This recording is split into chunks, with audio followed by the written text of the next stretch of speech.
Bismillahirrahmanirrahim. A'udzubillahi minasyaitonirrajim.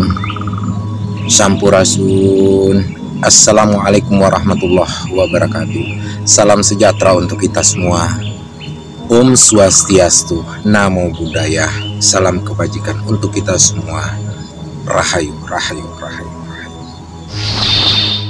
Hei, pemimpin itu manusia pilihan, dipilih dari jutaan rakyat. Kalau pemimpinnya penakut, bagaimana rakyat?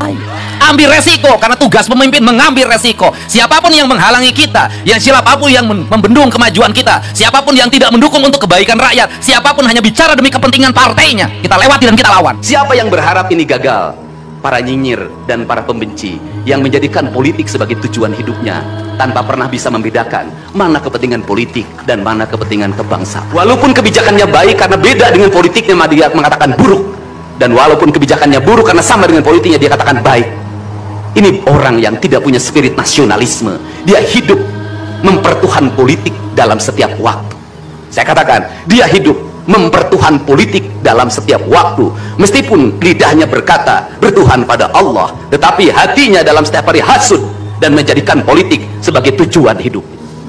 Bertuhan pada politik, bertuhan kepada uang, bertuhan kepada harta benda, kekayaan, bercerita mobil ini, motor ini, kendaraan ini, keluaran baru dan segala macamnya, bercerita tentang emasnya, perhiasannya dan segala macam. Yang saya sampaikan ini di sini meluruskan Kang Deddy ini Sunda.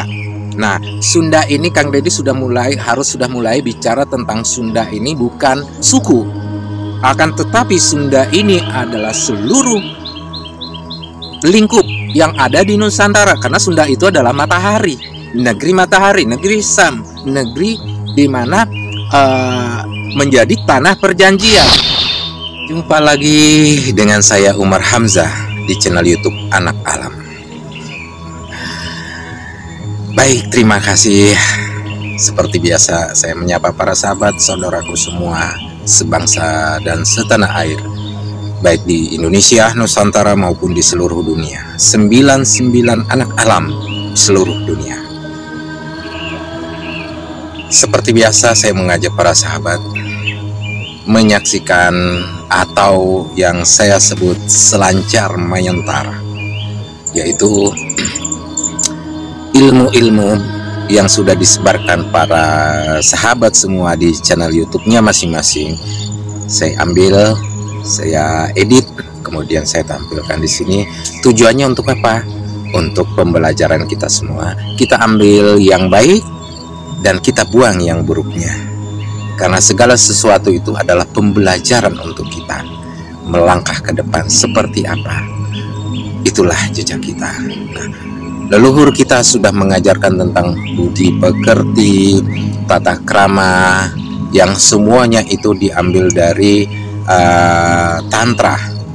Tantra yaitu kehidupan, siklus alam, siklus kehidupan, yang merupakan di dalamnya ada seni, ada kreasi, kemudian berbagai macam kehidupan. Di dalamnya juga ada politik, pergerakan politik.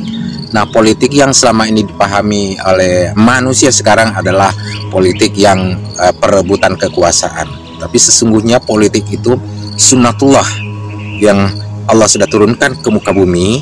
Politik itu sekali lagi sunnatullah. Bagian dari tantra adalah siklus kehidupan di angka 88 muter tanpa berujung adalah 0. 0 kecil dan 0 besar. 0 kecilnya kita tidak punya daya dan upaya, la haula la quwata illa billah. Kita tidak punya daya dan upaya. 0 besar itu tak terhingga. Nah, ya sang cipta Allah Subhanahu wa taala.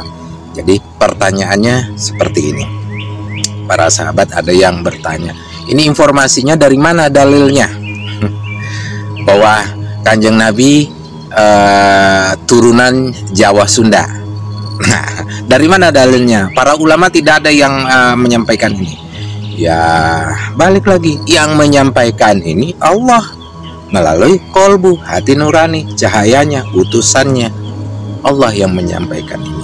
Allah membuka hijab itu bagi siapa saja yang Allah kehendaki. Ya, termasuk para sahabat menyaksikan video ini adalah tentunya Allah sudah buka. Kalau tidak Allah buka hijabnya, tidak akan bisa teman-teman melihat ini. Paling lewat saja, lewat, tidak ada gerakan hati untuk melaksanakan. Ya, itulah gerakan. Gerakan itu adalah spirit. Ritual ada pergerakannya. Jadi gerakan yang kita gerakkan itu ritualnya, pelaksanaannya. Jadi dorongannya, keyakinannya adalah spirit. Itu. Jadi bertanya juga, kita harus sama-sama mesti belajar agama yang benar. Nah, saya tanya lagi, balik lagi, tahu tidak agama itu apa? Asal kata agama itu apa? Ya kan? Tidak mengerti juga, ya kan, bingung juga jadi. Nih saya kasih tahu, agama itu adalah kata dari bahasa Jawa itu ageman. Ya, ageman jadi agama. Ageman. Ageman itu pegangan. Ya, pegangan kita maunya, kalau kita mau pegang sesuatu gitu kan, ya pegangan tali umpamanya, kemudian pegangan tongkat, ya kan. Nah, seperti ini kita pegang tongkat ini, kita buat itu namanya pegangan. Kita mau manjat tebing ada talinya, kita pegang. Pegangan semua adalah pegangan kepada yang kuasa, Allah Subhanahu wa Ta'ala, Sang Cipta, yang memelihara ini semua, yang membimbing kita manusia. Seperti itu.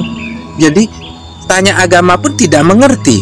Nah, makanya banyak orang yang tidak tahu, seolah-olah tahu agama, menyalahgunakan agama, atau penistaan agama. Kayak gimana penistaan agama, gimana ceritanya, ya kan? Nah, ini yang kita juga harus belajar. Agama itu apa?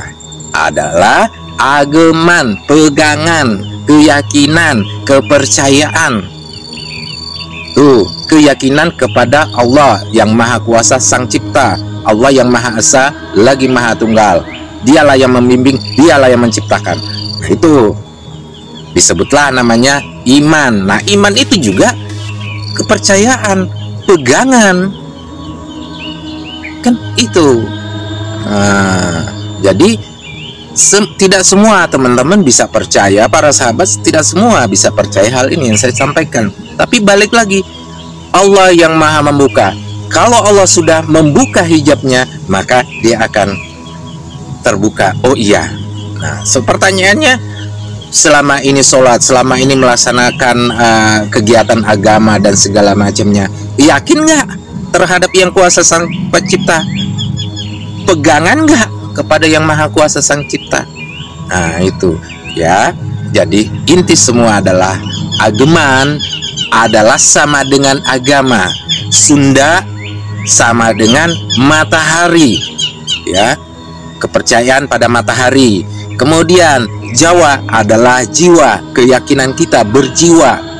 Nah, kalau kita tidak berjiwa, ya gimana? Nah, jiwa itulah yang merangkul, makanya 3 serangkai sama kayak logo ini, 3 dalam satu kesatuan, di dalamnya bulat, ya kan? 3 dalam satu kesatuan kepada Allah semua hamba. Jadi hablum minallah, hablum minal alam, hablum minallah, hablum minan nas. Artinya kepada Allah, kepada sesama makhluk hidup, kepada sesama manusia. Nah, seperti itu. Jadi kalau kita hanya tidak percaya kepada yang kuasa, asal kita dari mana, seperti apa, ya pasti menghujat orang-orang yang menyampaikan kebenaran. Ya dahulu sudah terjadi.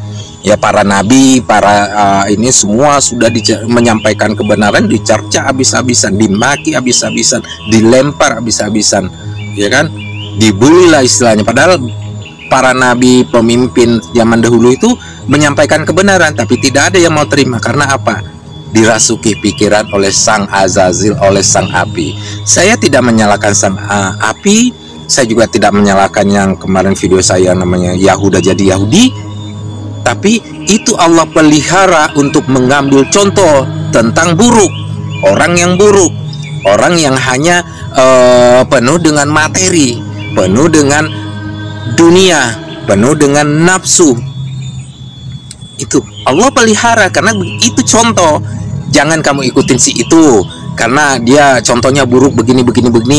Nah, contoh orang yang salah, ya kan? Nah, kita kan butuh satu keyakinan yang salah yang mana, yang benar yang mana, yang baik yang mana, yang buruk yang mana. Kan butuh contoh. Nah, dipeliharalah namanya yang membangkang ini namanya Azazil, jadi iblis. Kemudian seluruh pasukannya namanya Ifrit dan bangsa jin dan siluman segala macamnya. Nah, itu tugasnya menggoda kita supaya satu keyakinan kita, pegangan kita, agaman kita kepada Allah. Nah, itu. Jadi balik lagi, agaman adalah pegangan kita, keyakinan kita, kepercayaan kita. Yakin nggak nih? Percaya nggak nih? Nah, pertanyaannya, percaya tidak Nabi Muhammad orang Jawa keturunannya dari pihak ibu Dewi Gayatri Siti Aminah? Nah, percaya tidak Nabi Ibrahim adalah orang dari Jawa juga, Sunda, yaitu Sunda itu adalah matahari? Percaya tidak? Nah, kan begitu. Nah, untuk itu ini ada video-video, kita saksikan terlebih dahulu bagaimana orang-orang Arab sebelum adanya Nabi Muhammad dilahirkan di sana, di Arab, di Mekah, ya kan? Kita karena ibunya berasal dari Jawa Sunda sini, ditransformasi ke Arab sana dan lahirlah Kanjeng Nabi di sana. Kanjeng Nabi Muhammad SAW lahirlah di sana. Dan kemudian menempuh pendidikan dan segala macamnya, balik lagi ke sini, kemudian 17 tahun balik lagi ke sana, untuk mengemban tugas sebagai pengembala, bocah angon, ya kan, budak angon, ya kan, bahasa Sundanya, Jawanya bocah angon, kan gitu, bawa lagi ke sana. Nah, di sanalah, nah sebelumnya mereka pada berantem, suku-suku ini pada berantem nih, ya kan, ada semua berawal dari perut ya, makan. Jadi kekuasaan di Ka'bah itu tidak menerima Nabi Muhammad berdakwah menyembah Tuhan yang satu. Jadi kalau saya sebut itu kuil. Nah, di Nabi Yusuf juga sama kan, di filmnya kuil-kuil di Mesir itu tidak menerima kehadiran Nabi Yusuf yang menyampaikan keesaan Tuhan. Ya kan?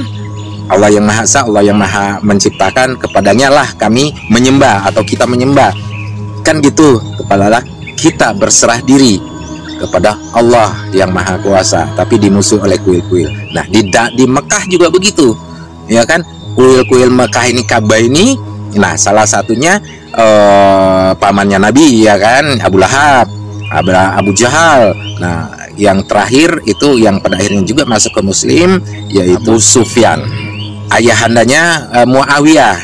Nah, ya kan, ibunya yang pada akhirnya menyuruh, ibunya Muawiyah ini yang menyuruh, atau disebut Hindun, yang menyuruh salah satu ininya membunuh Hamzah, ya kan?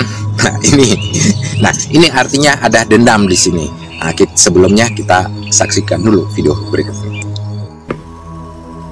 Sejarah perang sesama umat Islam antara Sayyidina Ali dan Sayyidah Aisyah, ada yang mau saya tanyakan. Yang pertama, pihak mana yang harus disalahkan? Pihak mana yang harus disalahkan jika kita hidup di zaman mereka? Di pihak manakah kita? Sayyidina Ali atau Sayyidah Aisyah? Ini termasuk, ini pertanyaan sesuai dengan zaman ini. Fitnah, kalau fitnah itu luar biasa, menjadikan korban berjatuhan. Fitnah itu adalah ada orang yang ingin mengadu domba. Bisa saja nanti kaum Nasrani dengan kaum Muslimin menjadi teradu domba perang. Bagus, ini pertanyaan sesuai dengan yang sebelumnya. Itu kisahnya adalah orang-orang soleh.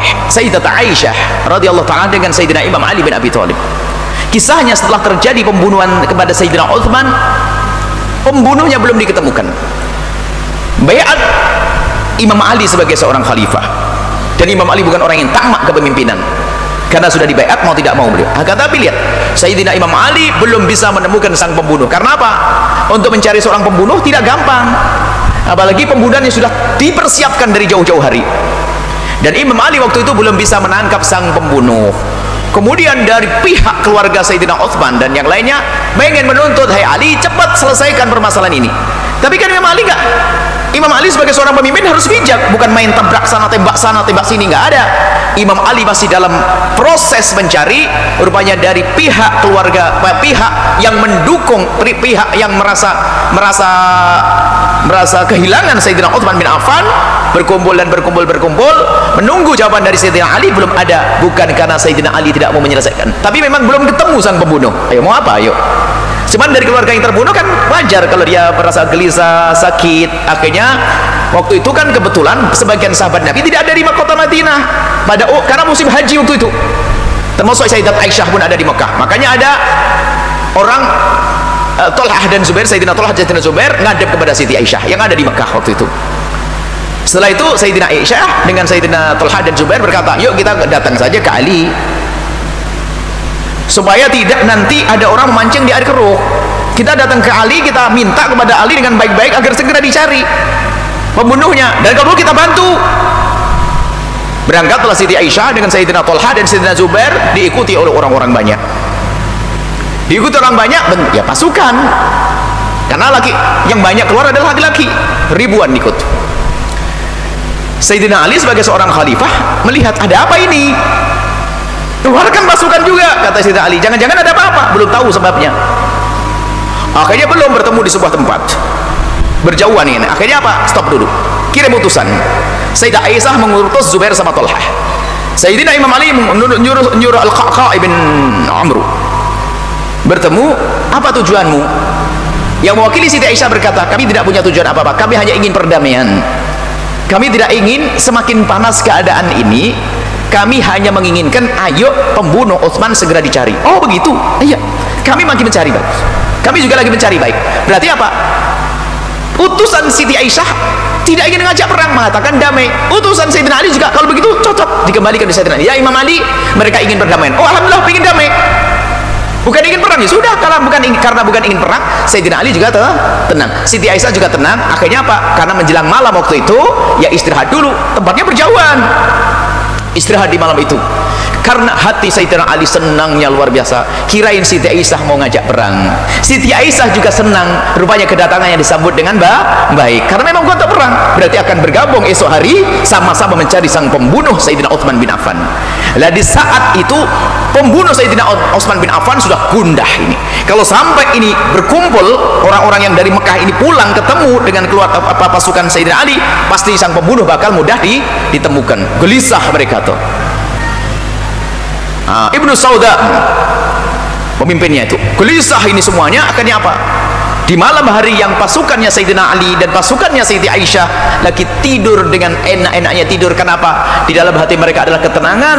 Rupanya mereka bisa mengerti bukan sebuah peperangan, tidur yang paling enak. Cuman sang penfitnah ini loh, sang penfitnah ini rupanya Ibnu Sauda membawa 1000 pasukan. Nggak banyak, hanya 1000 orang. Sementara Sayyidina Ali dengan ribuan banyak. 1000 orang siasat busuk.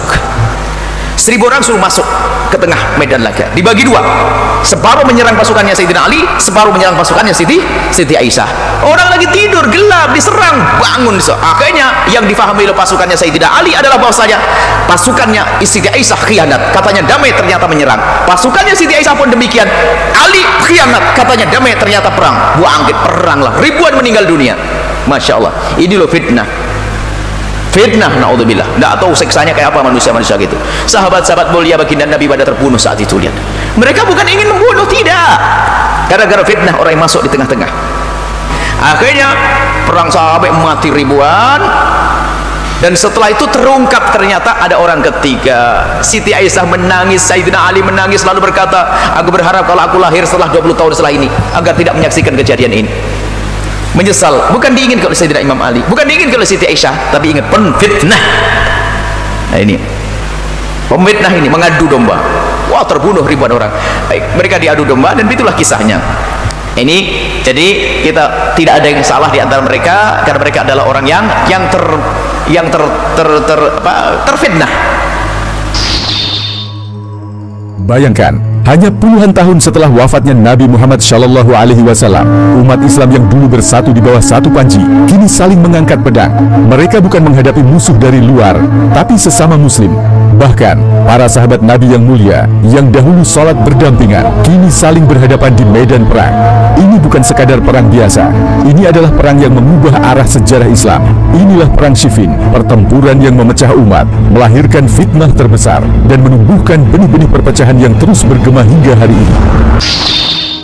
Seorang sahabat yang saleh, tetapi dikenal kurang tegas dan mudah dipengaruhi. Sedangkan Muawiyah menunjuk Amr bin Ash, seorang ahli siasat dan politikus ulung. Perundingan dilaksanakan di daerah Dumatul Jandal, wilayah perbatasan antara Irak dan Syam. Kedua perwakilan membawa amanat umat, menyelesaikan perselisihan dan menentukan siapa yang lebih berhak memimpin umat Islam. Namun ketimpangan kemampuan kedua juru runding membuat proses ini tak seimbang sejak awal. Dalam momen paling menentukan, Abu Musa mengusulkan agar kedua pemimpin, Ali dan Muawiyah, diberhentikan dan umat nanti memilih khalifah baru. Amr bin Ash menyetujuinya di depan publik dan menyuruh Abu Musa berbicara lebih dahulu. Maka berdirilah Abu Musa, mengumumkan bahwa ia mencopot Ali dari kekhalifahan dengan harapan Amr akan melakukan hal yang sama terhadap Muawiyah. Namun tipu daya pun terjadi. Saat tiba gilirannya, Amr bin Ash berkata dengan lantang, "Aku pun mencopot Ali seperti yang dilakukan Abu Musa, dan aku menetapkan Muawiyah sebagai khalifah." Seketika suasana gempar. Perundingan yang diharapkan menjadi jalan damai justru menjadi panggung pengkhianatan. Abu Musa merasa tertipu, umat terbelah lebih dalam. Dari tragedi ini, kita belajar bahwa ekstremisme bisa lahir dari ketidakseimbangan antara semangat agama dan pemahaman yang benar. Khawarij merasa membela Islam, tapi justru mencabik-cabik persatuan umat. Mereka menjadi bukti bahwa fanatisme tanpa ilmu bisa lebih berbahaya daripada musuh dari luar. Sementara itu, di sisi lain, Muawiyah makin kuat di Syam. Ia menggunakan hasil tahkim sebagai legitimasi politik untuk memperluas kekuasaannya. Ali semakin terjepit, musuh di luar bertambah kuat, musuh di dalam pun bermunculan. Namun ia tetap berdiri tegak, berjuang mempertahankan prinsip keadilan dan kebenaran. Meskipun dukungan terus menipis, perang Siffin telah berakhir, tapi dampaknya baru saja dimulai. Umat Islam kini tidak hanya terbagi secara politik, tapi juga secara teologis. Dan dari retakan besar itu, benih-benih konflik sektarian mulai tumbuh. Muawiyah bin Abu Sufyan di Syam justru semakin kuat dan licin dalam membangun kekuasaan politik. Muawiyah bukan hanya seorang pemimpin militer, tapi juga ahli strategi politik yang cerdik. Ia menyadari bahwa kekuatan Ali bukan lagi ada pada pedang, tapi pada wibawa moralnya di mata umat. Maka ia tak lagi hanya mengandalkan perang terbuka, melainkan menggunakan pendekatan propaganda, intrik, dan politik licik untuk memperluas pengaruh. Muawiyah juga memperkuat loyalitas dengan memberi jabatan dan kekuasaan kepada para bangsawan lokal, mengamankan dukungan dari suku-suku Arab yang sebelumnya netral. Ia menjadikan Damaskus sebagai pusat pemerintahan yang stabil, mengatur ekonomi. Di Masjid Kufah, saat Ali memimpin salat subuh, ia diserang oleh bin Muljam dengan pedang beracun. Pukulan itu sangat berat, dan Ali hanya mampu bertahan selama 2 hari sebelum wafat. Dengan wafatnya Ali, era kekhalifahan yang dipimpin oleh sahabat Nabi pun berakhir. Perjuangannya melawan fitnah, ketidakadilan, dan perpecahan ditutup dengan darah suci seorang pemimpin sejati. Sepeninggal Ali, kepemimpinan umat berpindah ke tangan putranya, Hasan bin Ali. Namun situasi politik yang tidak stabil, serta tekanan dari Syam, membuat Hasan harus mengambil keputusan besar yang mengejutkan umat. Ia melepaskan klaim kekhalifahan dan menyerahkannya kepada Muawiyah demi mencegah pertumpahan darah lanjutan. Perjanjian damai antara Hasan dan Muawiyah ditandatangani pada tahun 41 Hijriah, yang kemudian dikenal dalam sejarah sebagai Tahun Jamaah, A'amul Jamaah. Ini menjadi momen bersatunya umat kembali dalam satu kekuasaan, namun bersifat politis, bukan berdasarkan kesepakatan syura seperti masa Abu Bakar hingga Ali.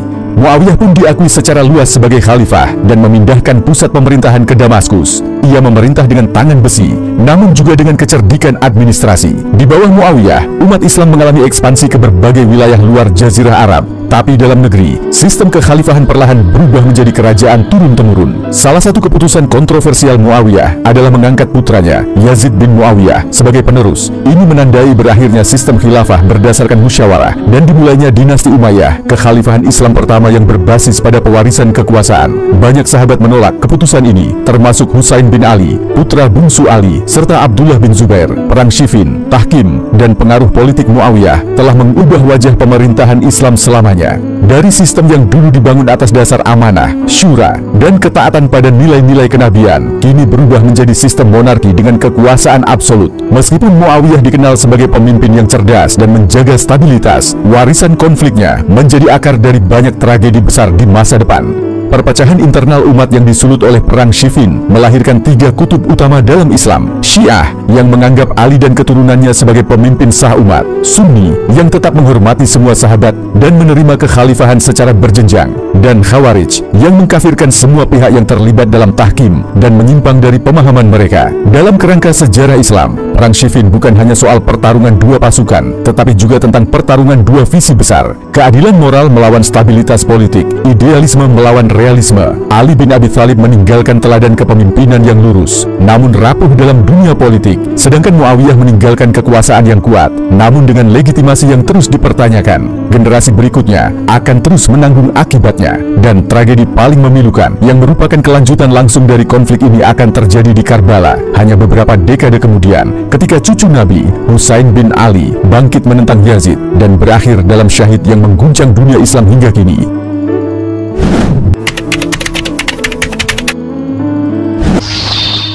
Abu Sufyan itu salah satu kerabat atau masih hubungan ada keluarga dari Utsman bin Affan, itu masih ada. Tapi Utsman bin Affan sudah menjadi pengikut Nabi, sudah menjadi sahabat Nabi.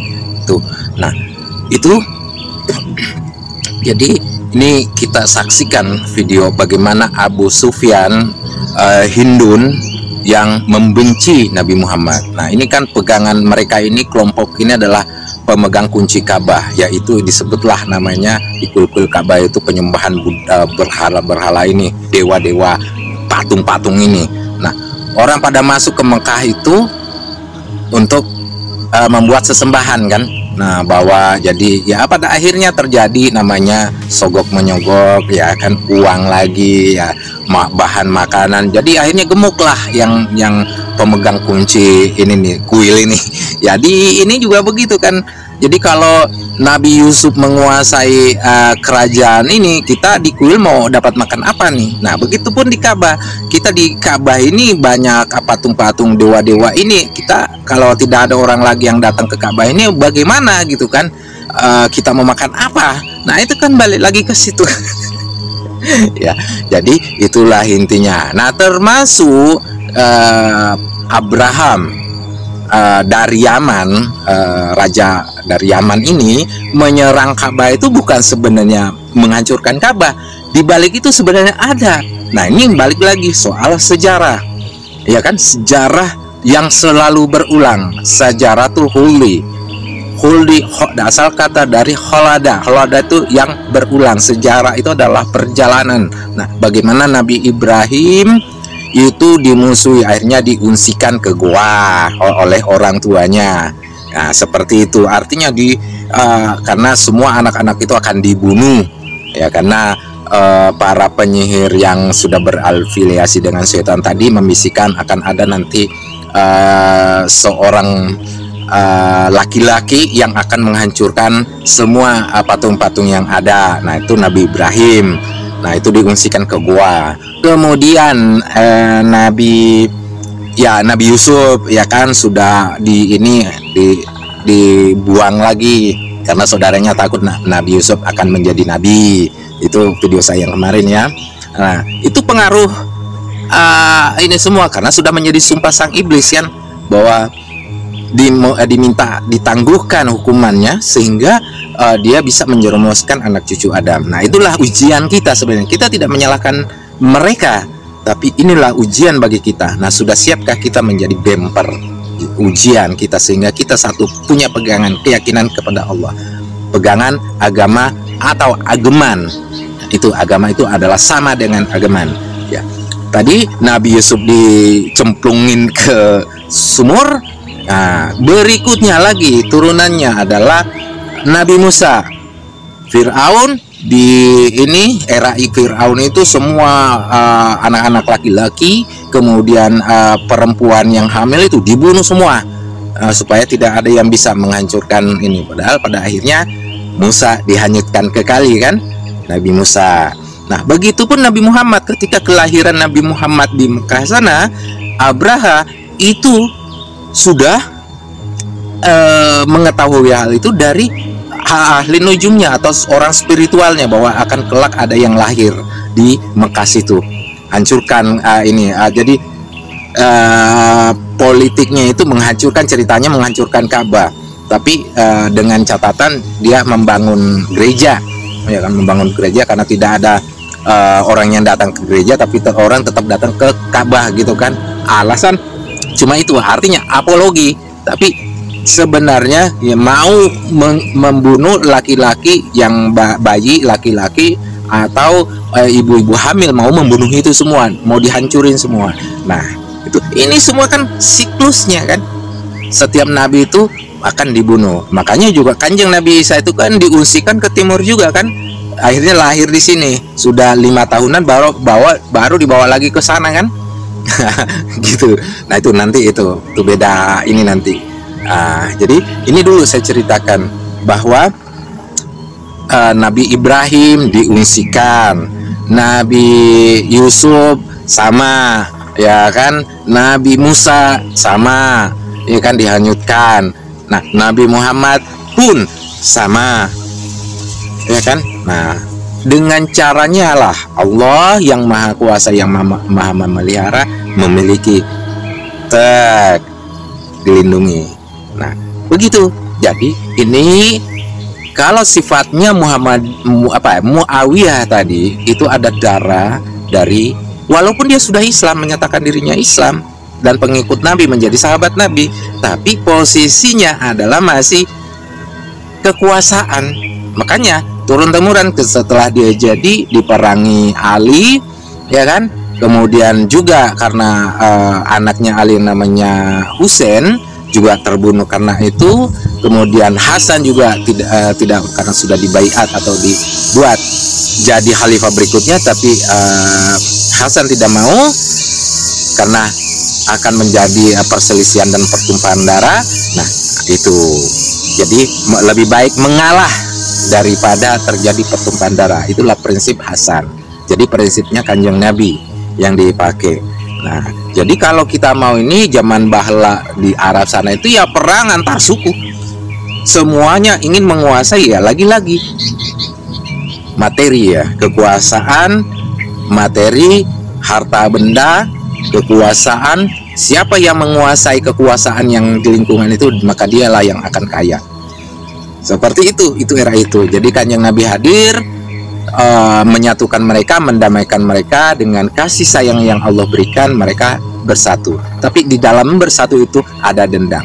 Makanya Nabi bermimpi dicabut namanya cahaya iman itu, dibawa ke sini kan, ke Nusantara. Nah, itu mimpinya Nabi itu. Nah, kelak di kemudian hari, karena Nabi sudah memahami, sudah hafal betul namanya ilmu titen, mengetahui masa depan seperti apa, makanya Nabi sudah membuat, jauh hari sudah membuat namanya cerita yang namanya tuntutlah ilmu walaupun sampai ke negeri Sin, ya kan. Nah, kemudian banyak belajar keluar daerah, ya karena Kanjeng Nabi itu sudah memahami ilmu prediksi. Nah, memang ada di Arab ilmu prediksi yang kayak gitu? Tidak ada. Yang ada hanya di Jawa Sin, Jawa Sunda sudah mengetahui hal itu, ilmu prediksi, ilmu tentang laut seperti apa, perbintangan, kosmologi dan segala macamnya. Nah, seperti itu. Ya, kita lanjut lagi video berikut ini. Sebelum kata Indonesia lahir, sebelum Majapahit, Sriwijaya, atau bahkan Kediri, bumi Nusantara telah dihuni oleh peradaban yang misterius, tua dan terlupakan. Jejak mereka tersebar dari gua-gua purba di Maros, Sulawesi, hingga lukisan tangan yang tertempel bisu di dinding leang-leang, berusia lebih dari 40.000 tahun. Salah satu yang tertua di dunia. Mereka bukan bangsa primitif seperti yang sering diajarkan. Mereka adalah leluhur kita, pelukis langit, pengamat alam, pemilik awal tanah Nusantara. Riset genetik modern membuka rahasia luar biasa. Kita adalah percampuran rumit manusia Austronesia, Melanesia, dan bahkan Denisovan, spesies manusia purba yang hanya tersisa jejaknya di Asia Tenggara dan Oseania. Artinya, darah kita adalah saksi hidup dari sejarah panjang umat manusia yang tak tercatat. Perlu diketahui bahwa sebelum ratusan kerajaan berdiri di Nusantara, nenek moyang kita sudah membangun komunitas yang mengelola alam dengan cermat, memahami langit dengan akurat, dan hidup dengan hukum adat yang harmonis. Mereka tidak punya katedral tapi punya candi, tidak punya aljabar tapi punya ilmu waktu dan arah angin, tidak punya kapal baja tapi mengarungi samudera hingga ke Madagaskar. Mereka bukan orang liar yang menunggu dijajah untuk diselamatkan. Mereka adalah peradaban yang berdiri dengan harga diri. Jejak mereka masih ada dalam tarian, dalam nyanyian, dalam cerita nenek di malam hari, dan dalam tanah yang kita pijak. Sejarah leluhur kita bukan dongeng, ia nyata. Ia hanya ditinggalkan. Kini saatnya kita temukan kembali jejak yang hilang. Di tanah yang kini kita kenal sebagai Indonesia, tersembunyi sebuah rahasia besar, rahasia tentang peradaban kuno yang bahkan mungkin lebih tua dari Mesir, Sumeria atau Babilonia. Namanya adalah Gunung Padang, sebuah bukit hijau di Cianjur, Jawa Barat. Dari jauh, ia tampak seperti lanskap biasa, namun di balik rerumputan dan pepohonan, terdapat susunan batu megalit raksasa, tersusun rapi, menciptakan pola, seolah ada tangan cerdas yang pernah merancangnya. Bukan satu atau dua batu, tapi ribuan batu yang membentuk berbagai teras yang menjulang, dan yang lebih mencengangkan, hasil pemindaian geolistrik dan carbon dating, menunjukkan bahwa struktur ini bisa jadi berusia 10.000 hingga 20.000 tahun sebelum Masehi. Jika ini benar, maka Gunung Padang bukan hanya situs tertua di Nusantara, tetapi salah satu struktur tertua yang pernah dibangun manusia di muka bumi. Tapi jika ini benar juga, mengapa kita tidak diajarkan tentang ini di sekolah? Mengapa dunia tidak heboh seperti saat piramida ditemukan? Apakah ada kekuatan besar dalam pengendalian sejarah? Siapapun yang menulis, dialah yang menentukan arah cerita, dan kisah Gunung Padang bisa merombak seluruh tatanan pengetahuan dunia. Tapi Gunung Padang bukan satu-satunya. Lihat Sumba dengan menhir-menhir raksasa dan sistem spiritual yang telah bertahan selama ribuan tahun. Atau Bada Valley dan Besoa di Sulawesi dengan arca-arca batu yang mematung bisu, menghadap langit, seolah menunggu seseorang memahami mereka. Dan jangan lupakan situs megalitik di Lebak Sibeduk, juga di Bondowoso atau kawasan Sangiran yang penuh dengan misteri evolusi manusia. Mereka membuktikan satu hal penting, bahwa sebelum munculnya aksara dan prasasti kerajaan, Nusantara sudah dihuni oleh orang-orang cerdas. Mereka bukan hanya pemburu dan pengumpul, tapi pemikir, pembangun dan penjaga pengetahuan. Sayangnya, sebagian besar dari situs-situs ini masih dianggap mitos. Padahal bisa jadi, inilah fondasi asli peradaban dunia. Peradaban purba Nusantara adalah misteri, tapi bukan karena mereka hilang. Mereka hanya menunggu untuk kita lihat, kita dengar, dan kita akui sebagai bagian dari jati diri bangsa ini. Kita harus tahu bahwa sebelum kita disebut Indonesia, kita adalah bangsa pelaut, pedagang, ilmuwan, dan pemimpin. Keemasan itu pernah ada, dan ia tak pernah benar-benar hilang, hanya disembunyikan. Dalam naskah kuno, dalam syair, dalam berbagai petuah adat, tersimpan pengetahuan asli Nusantara yang selama berabad-abad diwariskan tanpa buku dan tanpa gelar akademik. Kita pernah memiliki sistem kalender sendiri, seperti Kala Sunda, Pranata Mangsa, dan Paukon. Kalender yang tak hanya menghitung hari, tapi membaca musim, memetakan energi langit dan bumi. Petani tahu kapan menanam, nelayan tahu kapan melaut, semua berdasar perhitungan alam yang presisi. Lalu kita lihat berbagai rumah tradisional yang tidak hanya dibangun untuk tempat tinggal, tapi disusun dengan filosofi, arah mata angin dan keseimbangan alam. Rumah Gadang, Joglo, Banua, dan Honai semuanya tahan gempa, tahan cuaca, dan selaras dengan lingkungan. Kemudian ilmu pengobatan Nusantara memiliki warisan luar biasa dalam bentuk jamu, minyak balur, dan ramuan herbal. Bukan sekadar tradisi, tetapi hasil dari ratusan tahun eksperimen empiris yang diturunkan dari generasi ke generasi. Tapi semua itu disebut kuno, ilmu kita dianggap klinik dan ditukar dengan teori asing. Padahal di balik mantra ada psikologi, di balik ritual ada etika, di balik jamu ada biokimia. Apakah kamu tahu bahwa sebelum kata psikologi dikenal di negeri ini, para leluhur kita sudah punya ilmu batin yang menyelami sifat manusia lebih dalam dari sekadar teori modern? Begitu pula dengan ilmu kosmologi yang merujuk pada sistem bintang leluhur kita, tak kalah dengan peradaban Maya atau Tiongkok, karena mereka tahu arah musim dan posisi bulan meskipun tanpa teleskop. Ilmu laut orang Bugis dan Bajo mampu membaca arus, warna air, dan bentuk awan untuk menentukan arah perjalanan. Mereka tidak pernah tersesat karena mereka membaca alam sebagai panduan. Semua pengetahuan ini kini terpinggirkan, dianggap tidak ilmiah, tidak akademis. Padahal ilmu sejati bukan hanya yang tertulis di jurnal itu, tapi yang bisa menyatu dengan hidup, bermanfaat untuk sekitarnya. Leluhur kita bukan tak berilmu, mereka hanya tidak menulis di kertas karena ilmu mereka ditulis di tanah, di air, di langit, dan di jiwa manusia. Kini saatnya kita pelajari kembali warisan itu, bukan untuk kembali ke masa lalu, tapi untuk melangkah ke masa depan dengan akar yang kuat.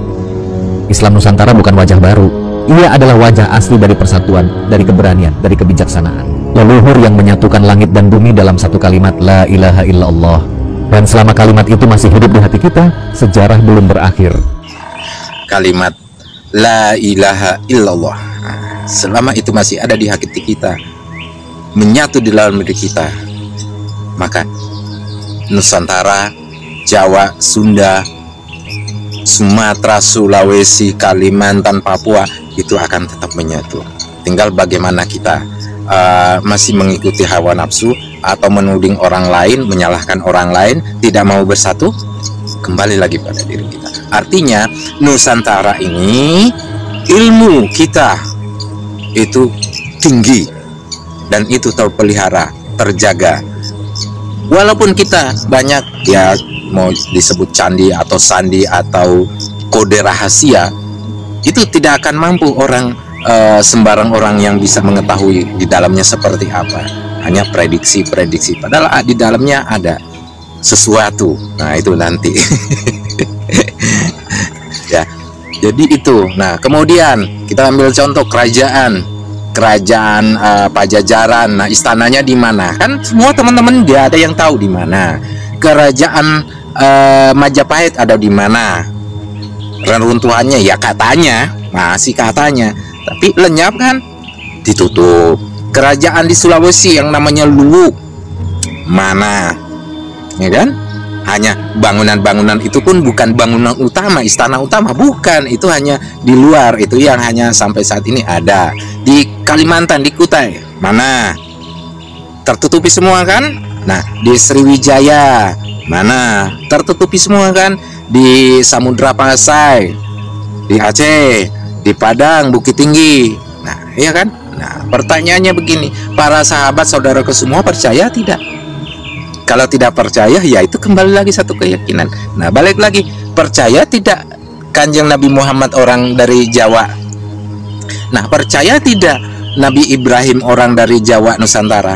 Nah, percaya tidak Nabi Nuh orang dari Nusantara di Jepara? Ini kan Atlantis. Nah, percaya tidak istri Nabi Muhammad yang namanya Ibunda Hadijah, percaya tidak asli orang Padang campuran Aceh? Nah, Padang Bukit Tinggi ya, campuran Aceh bapaknya. Kemudian dibawa ke sana, itu artinya kakeknya yang dari sini. Kemudian di sana bapaknya Hadijah sudah lahir di sana. Nah, percaya tidak? Nah, balik lagi kan. Ayo, nah, kalau bertanya dari mana dalilnya, teman-teman semua bertanya kepada saya, dari mana dalilnya Anda bisa bicara seperti ini? Mana buktinya? Nah, buktinya satu, keyakinan, yakin tidak kepada Allah yang memberikan informasi ini kepada saya, hambanya. Nah, yakin tidak? Nah, kalau tidak yakin, ya artinya Allah menutup itu. Nah, kalau tidak yakin, itu semua informasi ini tidak akan ada dalilnya. Dalil kiai ini, ustadz ini, buku itu tidak ada, karena ini disembunyikan. Allah yang menutup. Termasuk tadi foto Nabi tidak boleh, karena apa? Allah yang menutup supaya tidak ada perpecahan. Itu. Coba kalau di ada fotonya Kanjeng Nabi Muhammad atau lukisannya, oh seperti ini wajahnya nih, ya malulah orang-orang Arab, tidak ada lagi bisa dagang ageman. Ya khususnya maaf ya orang-orang Yaman. Nah inilah yang ngaku habaib, yang turunan ini dari Yaman, dagang semua, dagang agama, dagang ageman, ya kan? Karena dahulunya rempah-rempah. Dahulunya, jadi ditutup informasi bahwa rempah-rempah ngambil dari Nusantara. Akhirnya mereka tutup semua, jadi Eropa tidak bisa dapat apa-apa, ya kan? Begitu Turki, Utsmaniyah. Nah, Utsmaniyah ini kan turunan juga dari Abbasiyah. Abbasiyah kan turunan juga, masih hubungan dengan Muawiyah. Muawiyah kan tadi Abu Sufyan, Hindun kan ibunya. Nah, inilah yang menggoyang. Nah, inilah fitnah. Makanya Nabi bilang, kalau terjadi fitnah nanti kelak di kemudian hari, maka cahaya keimanan itu, keyakinan, kepercayaan kepada Allah itu ke timur, ke negeri Sin, negeri Sam. Sam, Nusantara, yaitu Nabi Nuh, Santa adalah suci, Ra itu adalah matahari. Jadi kembali ke asalnya, negeri timur. Seperti itu. Kita lanjut lagi video berikut ini. Dengar baik-baik, di balik gemerlap sejarah yang selama ini kamu pelajari, ada sebuah rahasia besar yang sengaja disembunyikan. Rahasia kekayaan Raja Nusantara yang tak pernah terungkap dalam buku sejarah modern. Ini bukan sekadar kisah lama yang basi dan penuh debu, tapi sebuah kenyataan yang bisa mengguncang paradigma tentang siapa kita sebenarnya dan dari mana asal kekuatan sejati bangsa ini. Jangan harap kamu akan menemukan kebenaran ini di pelajaran sekolah, di berita mainstream, atau bahkan di dokumen resmi yang beredar luas. Mereka sengaja menutupinya. Mengapa? Karena kekayaan dan kejayaan Raja Nusantara bukan hanya soal harta duniawi semata. Itu adalah manifestasi dari pemahaman spiritual, strategi ekonomi yang cerdas, dan hukum adat yang mengakar kuat dalam budaya leluhur kita. Jika kamu pikir kekayaan itu cuma soal emas, perak, dan harta benda, maka kamu sudah tertipu oleh sistem yang ingin membuatmu lupa siapa dirimu sebenarnya. Bayangkan ini, kerajaan Nusantara zaman dulu mampu bertahan berabad-abad, mengelola sumber daya alam yang luar biasa, dan menjalankan ekonomi yang jauh lebih maju dibandingkan kekuatan asing yang datang belakangan. Namun sejarah yang kamu baca hanya sedikit bicara tentang bagaimana mereka mengelola kekayaan itu. Fakta yang sesungguhnya adalah bahwa raja-raja Nusantara tidak hanya mengandalkan kekuatan fisik atau militer, tapi mereka menguasai ilmu spiritual dan energi semesta yang mengalir melalui adat, ritual, dan sistem sosial yang terstruktur. Kekayaan mereka adalah hasil dari pemahaman mendalam tentang keseimbangan antara manusia, alam, dan sang pencipta. Ini bukan cerita dongeng. Ini kebenaran yang mengguncang bila kamu berani menggali lebih dalam. Kamu harus tahu, kekayaan Raja Nusantara itu tidak bisa diukur dengan mata uang dunia yang sekarang kamu kenal. Kekayaan itu berupa pengaruh, jaringan dagang yang melintasi samudra, hingga ilmu dagang yang bahkan para pedagang Eropa dulu kagum dan tak mampu menirunya. Mereka punya sistem barter yang lebih adil, punya konsep keadilan sosial yang membuat rakyatnya makmur. Dan yang terpenting, mereka memahami energi keberkahan yang turun dari langit untuk memperkuat ekonomi mereka. Jadi jangan terkecoh dengan narasi sejarah yang hanya memuat kekalahan dan penjajahan. Di balik itu, ada pelajaran emas yang bisa kita aplikasikan hari ini untuk membangun kejayaan Nusantara yang sesungguhnya. Bersiaplah untuk membuka mata, membakar semangat, dan mengguncang jiwa. Apa yang akan kamu dengar bukan untuk mereka yang takut berubah atau yang puas dengan keadaan. Ini untuk mereka yang haus akan kebenaran, yang ingin mengembalikan kejayaan leluhur Nusantara ke panggung dunia, dan yang siap mengambil kembali hakikat kekayaan yang sebenarnya. Bersama saya kita akan membongkar fakta tersembunyi yang selama ini tertutup rapat. Kita akan mengupas habis bagaimana raja-raja Nusantara memanfaatkan energi spiritual, hukum adat, dan ilmu keuangan kuno untuk menciptakan kekayaan yang tidak hanya berlapis emas, tapi juga berlapis hikmah. Jangan cuma jadi penonton sejarah, jadilah bagian dari perubahan besar. Karena rahasia kekayaan Raja Nusantara yang akan kita ungkap ini bukan hanya tentang masa lalu. Ini adalah kunci masa depan yang penuh dengan kekuatan, kemandirian, dan kejayaan sejati. Bersiaplah untuk terkejut, untuk merasakan getaran yang membakar dalam dada, dan untuk bangkit. Mari kita mulai perjalanan ini. Perjalanan yang tidak hanya mengungkap sejarah, tapi juga memanggil jiwa kita untuk berdiri tegak dan bersinar kembali seperti matahari Nusantara yang tak pernah padam. Kekayaan Raja Nusantara bukan hanya soal harta benda yang bisa dihitung secara kasat mata. Ia adalah warisan sistem kehidupan yang terintegrasi antara ilmu ekonomi, spiritualitas, dan hukum adat yang saling menopang dalam harmoni sempurna. Disinilah letak keunggulan luar biasa dari kerajaan-kerajaan Nusantara kuno yang mampu bertahan, berkembang, bahkan mengalahkan kekuatan asing yang datang belakangan. Pertama, mereka memahami konsep keseimbangan kosmis. Semua kekayaan yang diperoleh adalah hasil dari hubungan selaras antara manusia, alam, dan sang pencipta. Ini bukan metafora kosong, melainkan ajaran nyata yang diinternalisasi dalam setiap aspek kehidupan kerajaan. Hukum adat yang ketat mengatur pemanfaatan sumber daya alam agar tidak merusak ekosistem, sekaligus menjaga keberlanjutan ekonomi secara berkelanjutan. Konsep ini memberi mereka keberkahan, energi spiritual yang mengalir, dan memperkuat kekuatan ekonomi dan politik mereka. Kedua, ada strategi perdagangan dan keuangan yang sangat cerdas dan visioner. Raja-raja Nusantara menguasai jalur perdagangan maritim strategis yang menghubungkan timur dan barat. Mereka memanfaatkan sistem barter yang adil dan menciptakan jaringan dagang yang luas tanpa ketergantungan pada mata uang asing. Selain itu, sistem keuangan mereka tidak mengenal utang berbunga yang menghancurkan, melainkan konsep pembagian hasil yang seimbang dan adil yang kita bisa sebut sebagai protoekonomi berkelanjutan. Inilah fondasi kejayaan ekonomi yang memberi kestabilan luar biasa selama berabad-abad. Ketiga, ada penggunaan energi spiritual dan ritual adat sebagai strategi penguatan kekuasaan. Raja-raja Nusantara tidak hanya memimpin secara fisik, tapi juga secara spiritual. Mereka dipercaya memiliki kode ilahi, kemampuan untuk mengakses intuisi tinggi dan energi alam yang tidak bisa diukur oleh ilmu modern.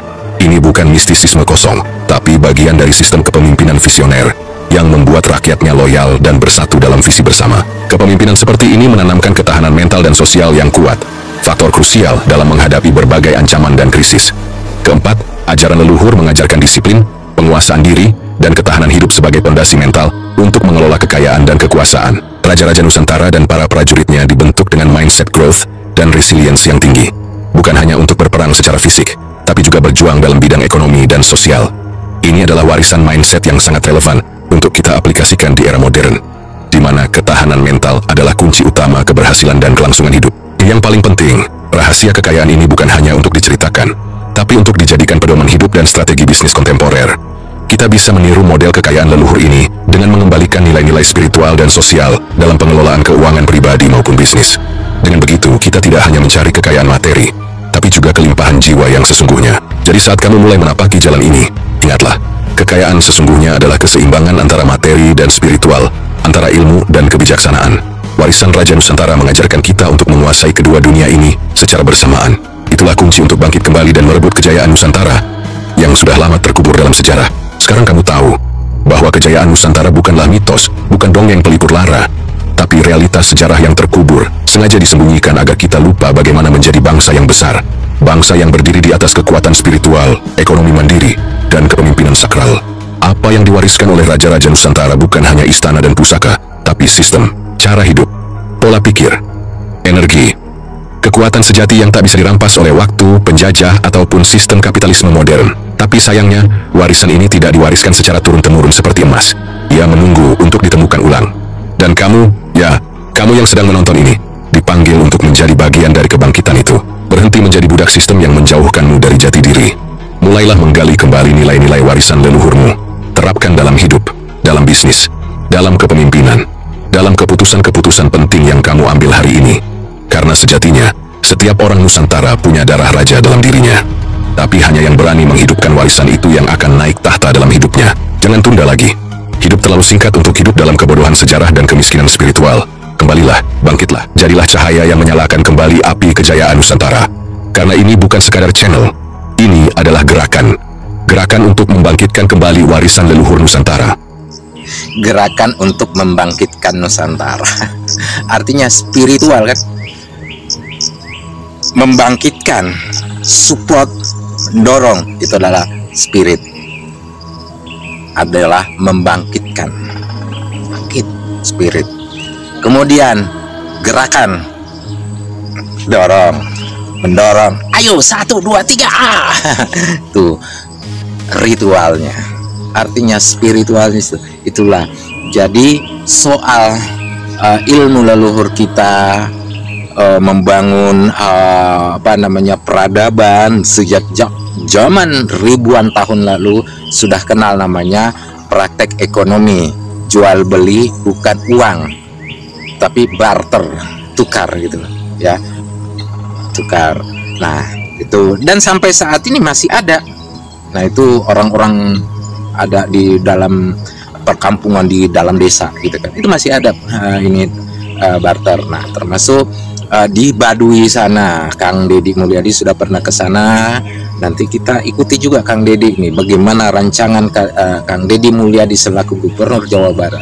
Cuman ada yang saya perlu sampaikan nanti ke Kang Deddy di sini, bahwa Kang Deddy betul sudah namanya wawasan kebangsaan, kemudian spiritual, ya kan, Jawa Barat, karena memang kedudukannya masih Jawa Barat, itu masih benar. Tapi kalau sudah lingkup, karena beliau juga berbicara tentang kemanusiaan Indonesia, seluruh kemanusiaan yang ada. Nah ciri manusia Indonesia seperti apa, Kang Deddy sudah menyampaikan. Nanti juga kita saksikan ya videonya beliau, bagaimana beliau menyampaikan trik-trik perjalanannya. Sudah tahu trik itu apa, bukan trik omong kosong atau trik yang disebut politik yang ada hanya untuk kekuasaan. Tidak, Kang Deddy menjalani tugas. Artinya suka tidak suka, mau tidak mau, Kang Deddy, karena sudah menjadi ketentuan Allah yang Maha Kuasa atas permohonan para leluhur kita semua, Kang Deddy ditampilkan, Kang Deddy didorong. Artinya Kang Deddy sudah menerima itu, ya harus menjalani. Nah, yang saya sampaikan ini di sini meluruskan Kang Deddy ini Sunda. Nah, Sunda ini Kang Deddy harus sudah mulai bicara tentang Sunda ini bukan suku. Akan tetapi Sunda ini adalah seluruh lingkup yang ada di Nusantara, karena Sunda itu adalah matahari, negeri matahari, negeri Sam, negeri di mana menjadi tanah perjanjian. Karena leluhur kita, para dewa-dewi zaman dahulu turun ini sudah menancapkan namanya Sunda, Sundayana, Suryayana, Negeri Sam, atau sekarang yang kita kenal bahasa Indonesia adalah matahari, matahari. Itulah perhitungan kita saat ini, 7 hari. Nah, itu ada matahari, bulan. Itulah namanya bulan, Dewi Siwi, ya kan? Nah, itu jiwanya. Nah, kemudian Jawa itu juga adalah jiwanya. Jadi tidak, Jawa itu bukan suku, kemudian Sunda itu juga bukan suku, tapi lebih kepada di dalamnya. Makanya saya sudah menjelaskan di video saya itu adalah Sunda itu adalah cahayanya, cahaya matahari. Jawa itu adalah penerangnya, penerang jiwanya. Jadi menyatu antara pikiran kita, jiwa kita, kemudian dalam kalbu ada namanya nurani. Nah, dari nurani inilah Allah membimbing kita langsung, ya, Allah membimbing kita langsung. Nah, seperti itu. Jadi saya sampaikan ini, Kang Deddy juga secara diam-diam juga pasti menyaksikan ini. Tahu saya karena apa, para leluhur juga menyampaikan gitu, ini begini, RI 1 juga menyaksikan gitu kan. Cuman tidak, ini nanti ada orangnya, sudah orang-orangnya tersendiri sudah mendownload segala macamnya itu untuk diperlihatkan ini jadi tahu. Jadi itu ya. Nah, jadi kita saksikan dulu bagaimana rancangan kinerja Kang Deddy sebagai pemimpin wilayah Jawa Barat. Nah, mudah-mudahan dari Jawa Barat ini menyatu, karena Nusantara itu 7 kerajaan besar dunia. Jadi yang menguasai dunia itu 7 kerajaan ini. Nah, pimpinannya artinya pucuk ininya itu Pajajaran ya. Nah, di sini kita saksikan dulu Kang Deddy Mulyadi. Kita inginkan pemimpinnya harus tegas. Nggak bisa lagi pemimpin penuh rasa takut. Karena apa? Nggak boleh ada rasa takut. Kenapa? Dia adalah representasi dari jutaan rakyat. Ini yang perlu dilakukan. Kenapa? Pemimpin itu manusia pilihan, dipilih dari jutaan rakyat. Kalau pemimpinnya penakut, bagaimana rakyat? Maka saya kasih contoh, ada sampah saya pungut, di sungai saya ambilin sampah-sampahnya. Nanti Pak Bupati di tiap kecamatan bikin pengelolaan sampah, pembakaran sampah, dirubah jadi minyak, dirubah jadi bahan bakar. Ini yang nggak akan jauh. Kita sudah mulai minggu depan. Itu saya kemarin malam saya ketemu sama Bupati Banyumas. Mas, udahlah mantan Bupati, aku nggak mau lama, nggak mau cerita, bikin contoh. Tuh, ambil, saya bilang Sari Mukti, minggu depan Anda operasi, kita kasih contoh. Habis ini kita operasikan di seluruh Jawa Barat. Aku ingin ini provinsi menjadi provinsi terbersih di Indonesia. Itu pemimpin harus ngambil keputusan, pemimpin harus ngambil gerakan. Nggak boleh takut. Kalau pemimpin penuh rasa takut, jangan jadi pemimpin. Ambil resiko, karena tugas pemimpin mengambil resiko. Siapapun yang menghalangi kita, siapapun yang membendung kemajuan kita, siapapun yang tidak mendukung untuk kebaikan rakyat, siapapun hanya bicara demi kepentingan partainya, kita lewati dan kita lawan. Saya tahu betul psikologi orang Jawa Barat.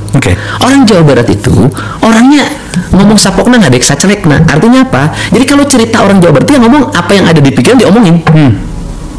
Nah, kemudian orang Jawa Barat itu senang humor. Kemudian hidupnya itu tidak bertata krama kayak di tempat lain. Maksudnya tidak bertata krama itu tidak ada sikap-sikap yang feodalistik. Karena orang Jawa Barat itu dari sistem nilainya dari dulunya adalah orang yang memiliki kesetaraan. Jadi kalaupun ada tingkatan bahasa, ada tingkatan sikap, itu kan terjadi di Priangan. Tadi kan kalau di Sunda asalnya, di Sunda Kulon saya nyebutnya ya, itu Jawa Barat sama Banten sebenarnya sekarang tuh ya, Bogor, Lebak gitu kan, Pandeglang, kan asal muasalnya dari situ. Itu kan orang setara, pimpinan, bawahan, lu setara aja, makanya disebutnya Pajajaran. Artinya Pajajaran tuh kerajaan, ada kerajaan-kerajaan kecil yang berjejer kemudian bersatu dalam pakuan Pajajaran. Artinya semuanya setara, seamparan Sajajaran. Sebetulnya juga seamparan, kalau duduk kan di tikar itu bareng. Aslinya orang Jawa Barat itu sosialis, akar ideologinya ya. Dan yang paling unik adalah di akar ideologinya itu tidak ada kepemilikan hak personal loh. Oh ya? Loh, itu kan adanya di kampung adat. Sistem hidupnya kan kampung adat tuh, Kanekes, Cipta Gelar gitu kan, dan kemiskinan resmi yang saya tahu. Itu kan tidak ada hak personal. Yang ada adalah hak komunal. Jadi apa yang ada di alam ini titipan. Karena titipan maka tugasnya hanya menggarap. Setelah menggarap itu disimpan di lumbung namanya leit. Kemudian digunakan secara bersama-sama. Nanamnya bareng, metiknya bareng, disimpan dan nanti digunakan secara bersama. Dan itu ada yang menarik loh. Negara ini harus mengadopsi. Itu tidak pahing, pamali membeli gabah. Pamali membeli gabah. Itu dilarang, bahasa agamanya haram. Kenapa ya? Bagi mereka itu sakral. Beras itu tidak boleh diperjualbelikan. Itu hak pokok yang harus dilindungi oleh adat. Dalam konteks masyarakat kita sekarang, bagaimana menerjemahkan? Dalam konteks masyarakat kita sekarang, negara harus membeli gabah. Kemudian disimpan di gudang Bulog dan digunakan oleh masyarakat. Tidak boleh ada jual beli beras. Beras disediakan oleh negara untuk kepentingan masyarakat. Andai kata pun ada transaksi jual beli, berarti ada standarisasi harga yang ditetapkan. Iya, seperti itulah. Itu yang dimaksud. Sehingga di aspek beras ini harus ada tingkatan beras dong. Orang yang berpenghasilan sebulannya 100 juta beli berasnya sama dengan tukang beca 15.000 per kilo. Ya artinya yang terjadi hari ini kan seperti itu. Bayangin loh, tukang beca yang penghasilannya 50.000 sehari beli berasnya sama dengan orang yang penghasilannya 200 juta per bulan atau 500 juta per bulan. Kan ada ketidakadilan. Harusnya kelasnya beda dong. Iya. Bulog itu memberikan beras bagi mereka yang berpenghasilan sekian karena negara melindungi. Bagi orang-orang kaya tersebut silahkan beli di outlet. Ini yang menarik ya. Saya selama hidup ini, dari mulai saya jadi wakil bupati, sebelumnya anggota DPRD, jadi bupati, saya tidak pernah punya catatan. Saya tidak pernah punya konsep. Sampai dulu orang pakai buku diari ya, zaman dulu. Sekarang kan pakai tab, pakai laptop, gitu kan. Saya nggak pernah membuat itu. Apapun yang saya lakukan, itu ada dalam alam bawah sadar saya aja. Saya menjalankan titah. Selama jadi anggota DPR, itu kan orang pakai tenaga ahli tuh kanan kiri semuanya. Ngomong mereka dari tenaga ahli. Kalau saya sih enggak. Kadang saya nggak tahu judulnya apa hari ini, duduk ya ikut duduk aja, ikut ngomong aja. Saya nggak tahu judulnya apa. Saya kalau mengisi acara, ngisi seminar, ngisi simposium, ngisi diskusi atau pidato di berbagai tempat, bahkan di acara-acara resmi DPR waktu jadi bupati, saya itu kadang langsung masuk gedung DPR, hari ini sidang apa ya? Oh sidang ini Pak, ya udah nanti kita bicara. Saya bicara aja langsung. Sikap saya tidak bawa catatan itu adalah bagian kedisiplinan saya ke alam bawah sadar. Saya dialog dengan Bang Akbar hari ini. Kalau saya bawa catatan dari rumah atau sebelumnya dengan Bang Akbar janjian yang ditanya ini jawab ini, saya sudah membatasi semesta bersama saya. Tapi kalau saya duduk Bang Akbar ngomong apa, saya jawab apa, berarti kan saya membiarkan diri saya masuk dalam kesemestaan. Artinya dalam diri kita kan ada medan magnet yang masuk ke arah pusat magnet, ya kan? Pusat magnet itu berinteraksi kan dalam setiap waktu, sehingga menjadi satu ageman, satu lingkaran kita ini ada energi kan. Nah energi itu yang akan tumbuh. Kenapa Bang Akbar dengan saya nyambung? Karena energinya sama. Ya resiko. Kan bias itu resiko yang sering menimbulkan kontroversi. Menjadi demo, menjadi kebencian orang. Kan gak ada problem. Karena di balik demo, di balik kebencian itu bisa jadi ada hikmah besar. Bukankah perahu itu bisa berlayar karena ada arus yang mendorongnya, ada angin yang meniupnya. Saya menyadari betul. Kadang saya sedih terhadap diri saya. Saya bilang, saya sih sekarang dewasa ya, umur saya udah 53. Bayangin, saya mendapat tekanan-tekanan hidup karena saya harus masuk mengikuti alam bawah sadar yang menuntun saya itu, kemudian berhadapan dengan realitas publik yang sangat sensitif terhadap isu agama.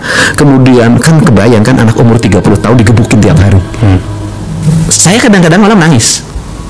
Saya bilang, kenapa sih aku ini capek kayak gini terus? Tapi ya gimana kan, kita harus jalani. Oh itu kebetulan begini. Jadi saya ini masuk dalam realitas hidup. Kan mungkin kalau teman-teman yang di kebudayaan atau teman-teman yang di adat, kan dia hanya hidup di kalangan adat saja. Si alam bawah sadar yang diri dengan kesemestaannya itu kan hanya pada lingkaran adat kelompoknya. Nah kebetulan saya ini secara sistematika akademis mengikuti seluruh tahapan kemanusiaan rasional. Artinya saya bersekolah ya, S1, S2, S3 kan. Kemudian saya berorganisasi, HMI, mengikuti dan berbagai organisasi lainnya. Saya berpartai, gitu kan, dari mulai dulu Partai Golkar, hari ini Partai Gerindra. Saya berhubungan dengan orang dari mulai tingkatan pejabat RT sampai presiden. Artinya bahwa dalam satu sisi saya mengikuti alam bawah sadar saya, tetapi dalam sisi lain juga saya taat pada sistematika yang ditetapkan, yang itu menjadi hukum publik. Itu sudah benar loh. Ya, saya harus bisa menjalani itu. Waktu awal-awal kan orang banyak yang menolak, nah, tetapi lama-lama kan orang menerima. Nah itu yang bisa saya lakukan. Artinya gini loh, saya ditakdirkan oleh Allah itu ya mohon maaf ya, saya punya kemampuan berpikir walaupun terbatas, saya bisa menulis walaupun terbatas, saya bisa ngomong di mana orang tertarik omongan saya, dan saya juga bisa bekerja teknis seperti tukang tembok. Kayak kita pengen tahu bagaimana Anda menempatkan diri dengan latar belakang atau alam bawah sadar saya sebagai manusia budaya di hadapan masa depan. Oh iya, nah itu diperlukan staf. Bayangin lo gini, Anda bayangin, saya ini nggak main-main waktu jadi bupati, nyusun anggaran itu menggunakan alam bawah sadar. Dan kemudian si yang di samping sini saya, dia kan sekolah akuntan. Ya. Yang di sekolah akuntan itu dia nggak mau memasukkan angka-angka yang itu bersifat imajinatif dalam APBD loh. Ya. Nah, itulah diperlukan staf yang punya keyakinan dan kesetiaan pada pemimpinnya. Staf-staf yang di lingkaran saya itu mulai terdidik punya keyakinan terhadap diri saya bahwa saya bisa mampu melakukan pekerjaan-pekerjaan yang orang menganggap itu tidak mungkin.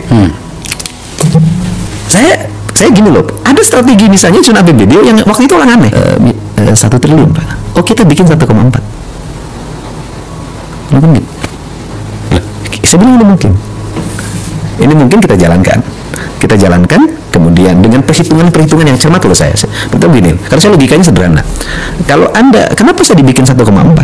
Karena saya tahu betul pengalaman. Kalau nyusun APBD misalnya, kata Badan Pendapatan Daerahnya mengatakan pendapatan daerahnya 1 triliun. Kalau saya simpan juga 1 triliun, maka tidak punya makna. Kenapa tidak punya makna?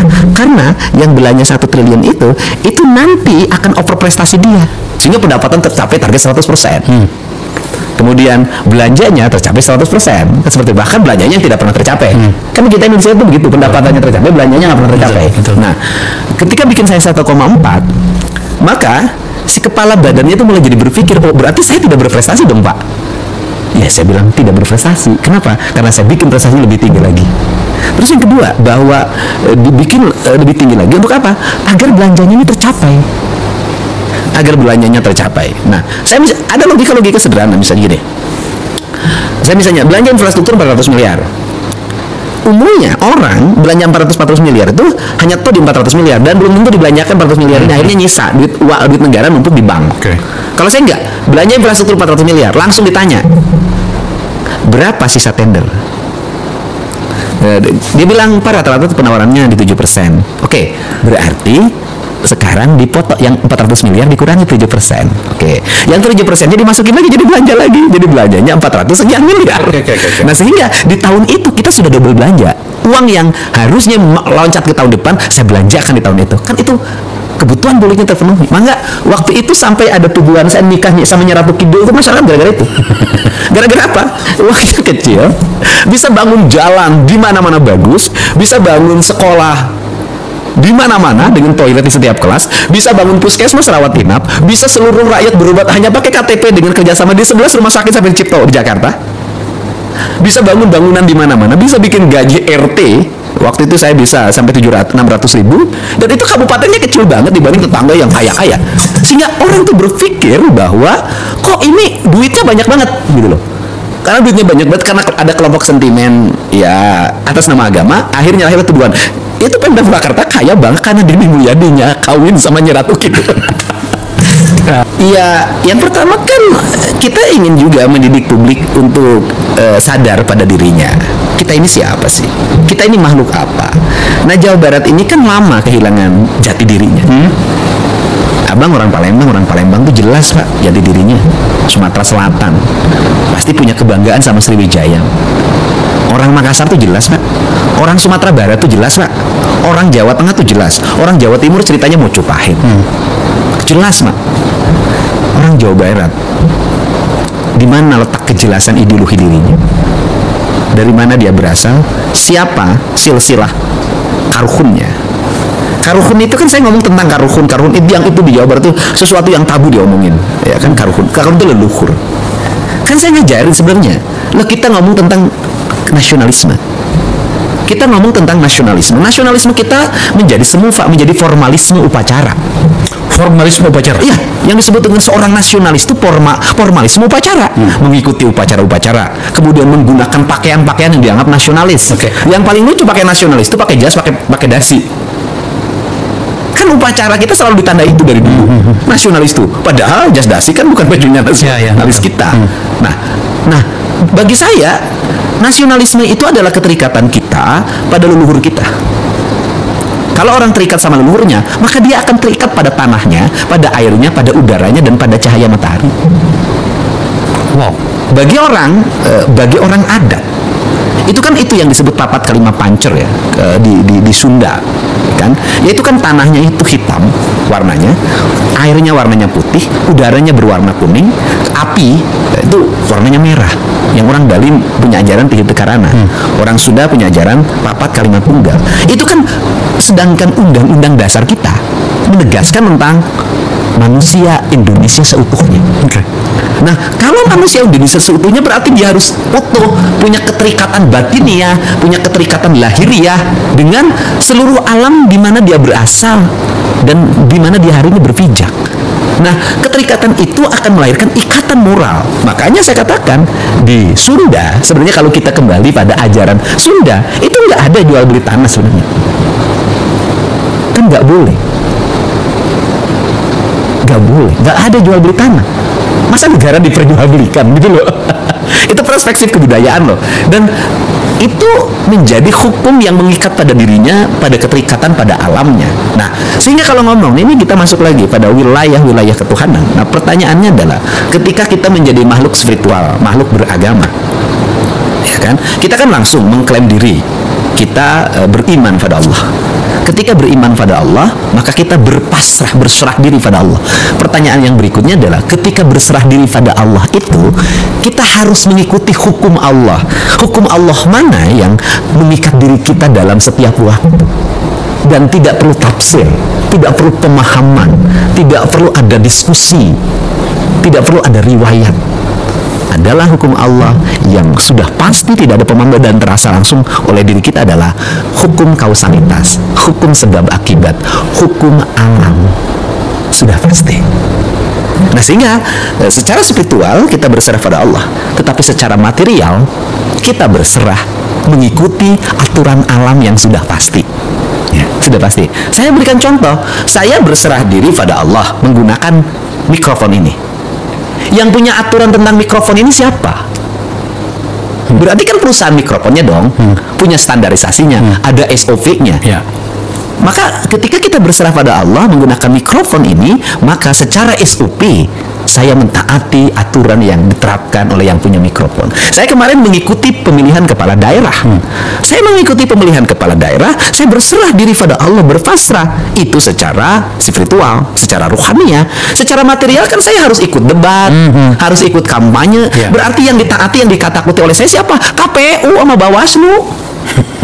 Apakah saya takut sama KPU dan Bawaslu taat, kemudian saya menjadi musyrik? Kan materialnya harus ikut. Ketika kita naik pesawat, kita berserah pada Allah. Kan kita harus ikut dong aturan di pesawat. Nah, ketika kita tinggal di bumi ini, di alam ini, kita taat pada Allah. Jadi kita harus mengikuti hukumnya siapa? Ya hukumnya alam, karena Allah sudah memberikan tugas kepada alam dengan hukumnya. Lagi-lagi saya katakan saya kagum dengan penjelasan ini. Dilanjutin dulu sama saya. Nah, saya nanya juga sama Bang Faisal. Bang Akbar kan pernah memperlihatkan pada diri saya, Bang Akbar ini setiap hari berusaha. Di sini, dimanapun, berusaha ya, dari rezeki ya, cari rezeki. Tapi kebahagiaan Bang Akbar itu kan ketika di kaki gunung Bogor. Saya betul-betul berbahagia di sana. Artinya bahwa manusia itu bahagia sejatinya ketika dia bersatu dekat dengan seluruh semesta. Orang yang banyak duit itu pergi ke gunung, Pak, pergi ke laut. Ini kan problem kita. Orang banyak duit itu pasti pergi ke gunung, pergi ke laut, pergi ke hutan. Problemnya adalah orang yang banyak duit itu merusak gunung, merusak laut, merusak hutan. Kan kacau. Ya, kan wiwitan itu kan hal dianggap tabu loh kita. Padahal wiwitan itu kan sistem kebudayaan yang mengatur lingkup masyarakat di tanah Sunda agar dia menata dirinya selaras dengan alamnya. Itu kan kalau di Bali kayak ajaran Tiga Tekarana itu kan. Sebenarnya itu. Jadi bukan agama gitu loh. Itu sistem nilai, sistem adat, sama dengan orang Sumatera Barat. Kan punya juga sistem nilai adatnya kan. Itu kan sistem nilai adat orang Sunda. Yang mengatur hubungan diri orang Sunda, Ki Sunda dengan alamnya, dengan Sunan Ambunya, kalau gitu loh. Nah, Nah, selama ini orang sensitif takut banget disebut itu. Nah, pertanyaannya adalah kalau di tanah Sunda itu tidak dihidupkan sistem nilai, ajaran kebudayaan yang mengikat antara manusia Sunda dengan alam Sundanya, pertanyaan saya, mau menggunakan hukum apa? Kenapa? Karena buktinya hukum-hukum positif yang berkembang hari ini dalam bentuk undang-undang lingkungan hidup, gitu kan, kemudian tata ruang, kan undang-undang konservasi, kan tidak memiliki efektivitas yang memadai. Nah, ini yang lagi saya sadarin terhadap orang Indonesia. Oke. Kenapa? Bangsa Inggris itu bangsa yang sudah dididik rasional sejak dulu, sehingga undang-undangnya efektif dalam menjaga Inggris. Amerika undang-undangnya efektif dalam menjaga Amerika. Jepang juga sama. Indonesia itu undang-undangnya tidak efektif, tidak sakral, karena tidak pernah konsisten dilaksanakan dan berubah-ubah dalam setiap waktu. Dibangunnya tidak didasarkan pada nalar ideologi diri kita siapa. Karena pikiran yang disusun ketika masuk di DPR itu kan mazhabnya jadi dicampur. Di DPR ada kelompok misalnya yang taruh misalnya dia yang kanan. Di DPR ada kelompok yang kiri. Di DPR ada kelompok yang tengah. Bayangin loh, sebuah undang-undang dicampurin pikiran kanan, kiri, tengah, apa yang terjadi. Betul. Sedangkan jati diri kita ini siapa? Kang, sejak kapan sih sebenarnya kemudian masyarakat politik Jawa Barat itu kemudian, saya mohon maaf menggunakan kata, terjebak pada situasi seperti itu? Ya sejak mulai struktur pemerintah itu terbangun yang memisahkan manusia Sunda itu dengan lingkungannya, dan itu kan akibat keterjajahan orang Sunda. Kan orang Sunda, kan kerajaan Sunda itu bubar karena hegemoni politik baru. Ketika bubar terhadap hegemoni politik baru,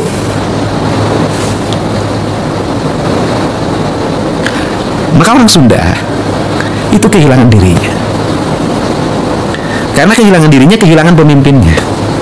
Karena kehilangan pemimpinnya, maka dia itu menjadi sebuah kelompok orang yang sudah tidak memiliki lagi mengetahui dirinya itu siapa.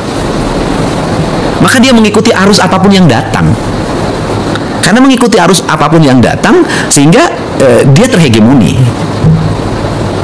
Itu yang terjadi. Karena dia terhegemoni, maka wilayah-wilayahnya yang menjadi punya karakter-karakter baru, dan karakter-karakter baru ini juga tidak punya karakter. Saya kok melihat sikap Anda yang telah menjadi seperti ideologi Deddy Mulyadi ini, saya bacanya kok sudah menjadi seperti perlawanan ya? Iya, harus dilakukan perlawanan. Perlawanannya adalah perlawanan kultural. Itu dia. Artinya bahwa harus ada kesadaran tentang jati diri. Dan ini bukan saya hanya kesadaran kita sebagai jati diri, Pak, sebagai jati diri orang Sunda. Ini kan harus jati diri Indonesia secara keseluruhan. Kan kita jati diri Indonesia ini kan kita tinggal di tanah air Indonesia. Ketika kita tinggal di tanah air Indonesia, di tanah Sunda, ya kita punya kewajiban untuk menjaga tanahnya, menjaga airnya, menjaga udaranya, menjaga sinar mataharinya agar dia tetap utuh. Bangunan masa depan apa yang kita tawarkan bagi anak-anak kita ke depan? Sedangkan apa? Sedangkan kita ini sudah ditakdirkan oleh Tuhan itu tinggal di sebuah alam yang subur. Kang Deddy, sambil Anda berbicara seperti ini, saya kok melihat tampaknya Anda akan melakukan banyak hal selama pemerintahan Anda dari Jawa Barat. Oh iya, saya akan membentuk karakter. Saya akan membentuk karakter, artinya bahwa misalnya begini, kan orang harus lihat konkret. Kalau bicara kebudayaan, maka ada dua karakter yang muncul di Indonesia yang hari ini nampak ya, dan itu menjadi destinasi. Kalau saya tidak ngomong destinasi, ada Bali, ada Jogja. Kan jelas tuh. Saya pengen dong, kita kan bicara Sumatera Barat, jelas juga kebudayaannya. Ketika orang Medan lihat Medan, jelas kebudayaannya. Saya ingin dong orang Jawa Barat juga jelas kebudayaannya. Jadi ketika dibilang Jawa Barat itu tanah asal muasalnya Sunda, nanti harus jelas rumah Sunda yang mana, pagar Sunda yang mana, bangunan Sunda yang mana, penataan air Sunda yang mana, sistem pertanian Sunda yang mana, sistem peternakan Sunda yang mana, sistem pendidikan Sunda yang mana. Dan itu menjadi bangunan kebudayaan. Dan bangunan kebudayaan itu akan melahirkan kemakmuran. Anda tidak khawatir dengan pikiran beberapa orang entah apakah bangunan argumennya terukur atau tidak, yang mengatakan bahwa Deddy Mulyadi dengan alam berpikir yang ingin mengembalikan hegemoni orang Jawa Barat pada alamnya, budayanya, pada saat yang bersamaan Anda sedang membatasi Jawa Barat, masyarakat Jawa Barat menuju masa depan. Loh, menuju masa depan kan ingin punya identitas. Orang Tiongkok itu menuju masa depan. Dari mana orang Tiongkok menuju masa depan? Dengan identitas dirinya sebagai orang Tiongkok. Kan itu contoh. Orang Amerika menuju masa depan. Dari mana orang Amerika menuju masa depan? Dari identitas dirinya, saya adalah Amerika. Ya industrialisasi. Saya contoh nih, saya ngomong lebih teknis. Ngomong industrialisasi, kita ngomong kawasan industri. Oke. Pemahaman umum hari selama ini adalah yang disebut kawasan industri itu pabrik. Ya. Kumpulan pabrik-pabrik. Oke. Apa yang terjadi dari kumpulan pabrik adalah setiap hari orang depresi. Oke. Ketika orang depresi, kemudian apalagi duit yang dia terima harus dihabiskan untuk relaksasi. Pertanyaannya, dia sejahtera nggak sih? Kan nggak. Setelah itu dia menghadapi masa tua, PHK sejenisnya. Apa betul hidup harus seperti itu? Menurut saya tidak. Bagaimana? Nanti kita bicara kawasan industri, kenapa tidak dipadukan dalam kawasan kebudayaan?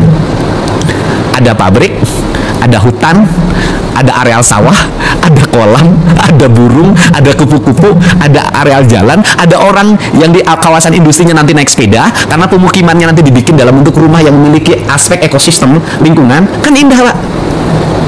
Kemudian nanti ke pabriknya naik sepeda. Ketika ke pabrik naik sepeda melewati taman bunga, melihat burung yang terbang, melihat ikan yang berenang, dan kemudian ikan dikelola oleh para petani yang memang budidaya ikan, sawah dikelola tetap oleh para petani sekitar yang itu budidaya pertanian, nanam jagung dikelola masyarakat sekitar itu nanam jagung. Kemudian anak-anak juga ada yang mengembala kambing, gembala sapi, gembala domba di seluruh kawasan industri itu. Artinya Anda menolak pikiran bahwa kebudayaan itu harus pasti berbenturan dengan masa depan. Oh enggak, kan kebudayaan itu sesuatu nilai yang terbuka, inklusif. Karena dia inklusif adalah yang tidak boleh kan esensinya. Esensinya bagaimana kalau kebudayaan merawat alam, perkembangan industrialisasi nggak ada problem selama tidak bertentangan dengan alam. Nah pertanyaannya adalah bangsa-bangsa besar hari ini menuju kebudayaan. Bukankah mereka menolak pestisida menjadi residu dalam makanan itu kembali ke kebudayaan? Betul. Mereka ingin green. Mereka ingin green dan kita dibuat harus green. Sedangkan kita sudah lama mengikuti pola berpikir mereka, yaitu produksi dan pestisida. Yakin loh, mereka sekarang green. Ketika mereka green kembali ke alam, sesungguhnya mereka itu kembali ke ajaran leluhur kita. Menarik. Saya masuk pada sektor yang lain lagi, katakanlah perilaku para penyelenggara negara. Ya. Jawa Barat dengan penduduk terbanyak pasti diurusin oleh banyak orang pula. Ini menyangkut soal SDM. Saya sedang menguji saja diri saya dan mencoba untuk mencari jawaban dari seorang Deddy Mulyadi terjaga dalam konteks kebudayaan versi Deddy Mulyadi. Oke. Kan kebudayaan selama ini dipahami menjadi aksesoris itu kan aksesoris kebudayaan. Kan esensinya bukan itu. Esensinya adalah ruang publik pelayanan di mana tokoh-tokoh itu menjadi pelayan. Orang Sunda bilangnya pamong, ya kan. Nah, bagaimana itu? Ya itu kan bisa dibuka. Asalnya pemerintah provinsi itu ada di Menara Gading. Kegiatannya di hotel doang dari dulu. Acara pertanian di hotel, evaluasi stunting di hotel, semua di hotel. Nanti nggak begitu. Efisiensi anggaran itu akan saya arahkan untuk membangun ruang-ruang publik, ruang kesehatan segala macam. Tetapi nanti yang akan saya bangun adalah ruang yang holistik. Saya berikan contoh. Kita bicara tentang kesehatan manusia. Tapi kalau pola hidup kita seperti sekarang terus, ya kita akan menjadi mengkonsumsi obat, beli alat kesehatan, operasi, tidak pernah berhenti. Yang harus dilakukan adalah revolusi. Revolusi apa? Revolusi makanan. Kembali kemana? Ke makanan tradisi. Makanan tradisi yang mana berarti makanan tradisi kembali ke makanan organik. Pola makannya mulai diatur. Jam makannya mulai diatur. Jenis makanannya mulai diatur. Saya berikan contoh. Ini kan kita punya lembaga baru tentang kehalalan. Kan kita ini halal ini berkutat pada dalil syar'i yang diharamkan menurut kaidah Islam. Ada unsur babinya, ada unsur binatang yang dilarang, anjing segala macam kan gitu loh. Pertanyaan saya adalah, kalau makanan dikonsumsi sama anak-anak kita dalam setiap hari zat pewarnaannya melebihi ambang batas, gulanya melebihi ambang batas, kenapa tidak dikatakan haram? Mana ancaman yang terbesar hari ini? Anda sangat progresif ya. Mana ancaman yang terbesar? Harusnya kita sadar. Data kan sudah ada tuh. Diabetes penyebabnya apa? Jantung koroner penyebabnya apa? Stroke penyebabnya apa? Ini kan ancaman kanker penyebabnya apa? Kan ini harus segera dirumuskan. Kalau penyebabnya ini, pertanyaannya adalah, ada nggak sih kita berani mengatakan, kecap Anda haram? Kenapa? Karena unsur kimiawinya melebihi ambang batas kesehatan manusia. Tidak hanya soal ada babinya. Iya, saus Anda haram. Karena apa? Karena unsur kimiawinya, pewarnanya melebihi. Minuman Anda haram karena unsur gula dan pewarnanya itu melebihi batas. Kemudian nasi Anda haram. Kenapa? Karena beras yang ditanamnya itu unsur pestisidanya, residu pestisidanya beresiko. Kan kita nggak pernah. Kita sibuk pada yang sudah jelas orang menghindarinya. Kan saya memberikan saya di sekolah. Di sekolah ada pelajaran biologi. Pelajaran biologi sekolah itu menjadi aneh-aneh, tidak mempelajari yang realitas hidup. Itu aja terus aja bongkar katak. Kenapa sih sekolah biologi tidak lagi mengajarkan anak-anak makan makanan yang ada di lingkungan sekolahnya? Kenapa makanannya nggak dibawa ke lab? Kemudian siswanya nanti disuruh mempelajari apa yang dampak dari makanan dimakan tuh bagi kesehatan tubuhnya. Kemudian siswanya mulai personal, golongan darahnya apa, tekanan darahnya berapa, ini cocok makanannya apa. Saya kan ingin masyarakat ini sehat, masyarakat Sunda sehat. Nah, kita ini kan belajarnya aneh. Belajar sistem ketahanan pangan misalnya, sudah jelas kok yang punya ketahanan pangan itu masyarakat adat. Orang Baduy itu punya ketahanan pangan 150 tahun tanpa menanam, mereka masih bisa makan anak cucu. 150 tahun? Iya, karena kan mereka punya. Punya, dan itu juga di Cina, juga di Tiongkok ada, di Thailand saya lihat begitu. Kenapa sih studi kita tidak belajar bagaimana mengelola? Kita ngomong tentang ketahanan pangan nasional. Pertanyaannya adalah gudang kita di mana? Anda dipilih oleh masyarakat Jawa Barat untuk mengurusin mereka. Ada tambahan. Saya bertemu dengan Ketua Paguyuban Pasundan di Unpas. Berarti kan dia di sebuah universitas yang jurusannya banyak. Dia bercerita tentang dia kena jantung. Kemudian dia berobat di salah seorang ahli pengobatan tradisional di Lembang. Setelah pengobatan itu dia diperiksa, dia dinyatakan clear jantungnya. Bayangin loh, kehebatan ini kenapa tidak dikapitalisasi? Saya bilang, Bapak Ketua, kenapa Universitas Pasundan tidak memberikan gelar doktor bagi ahli pengobatan jantung tradisi itu? Doktor. Kenapa juga daun-daun yang digunakan sebagai pengobatan tidak dibawa ke lab untuk diteliti ada unsur apa saja? Dan kenapa juga tidak dibuat ruang mereka untuk memberikan perawatan dengan bangunan yang baik, jumlah perawat tambahan yang baik, dan ada dokter pendamping? Gagasan saya ke depan adalah, apa yang saya lakukan ketika nanti setelah dilantik? Saya akan mengidentifikasi kekayaan hayati tanah Sunda. Tanaman obatnya ada berapa jumlahnya, khasiatnya apa saja. Saya akan bikin gedung untuk laboratoriumnya. Dan kemudian saya akan kumpulkan ahli pengobatan tradisional Sunda, ahli patah tulang, ahli hepatitis, ahli stroke. Saya punya loh orang namanya Pak Haris. Bayangin loh, berapa kali ada orang yang kakinya udah lipat 4 tahun saya bawa ke tempat dia, sekarang udah bisa jalan. Nah, saya akan kumpulkan mereka menjadi kekayaan kita, kekayaan kultural kita. Nah, kemudian setelah itu saya akan integrasikan dengan rumah sakit. Kalau Barat itu punya sistem pengobatan modern dengan peralatan akademik, dan kita punya sistem pengobatan tradisional, di match Indonesia. Orang Timur itu kekuatannya di alam, orang Barat di hati. Orang Barat itu kekuatannya di pikiran. Kalau kita bisa menyatukan pikiran dengan hati, itu menjadi satu kesatuan, kita bisa menjadi bangsa yang unggul. Ya, karena begini, kan publik itu pada akhirnya ingin melihat yang nyata. Kan bicara argumentasi ideologi apapun, kalau itu tidak membumi kan tidak punya arti. Yang saya lakukan kan gerakan bumi. Saya melakukan sesuatu yang menjadi kebutuhan publik kok.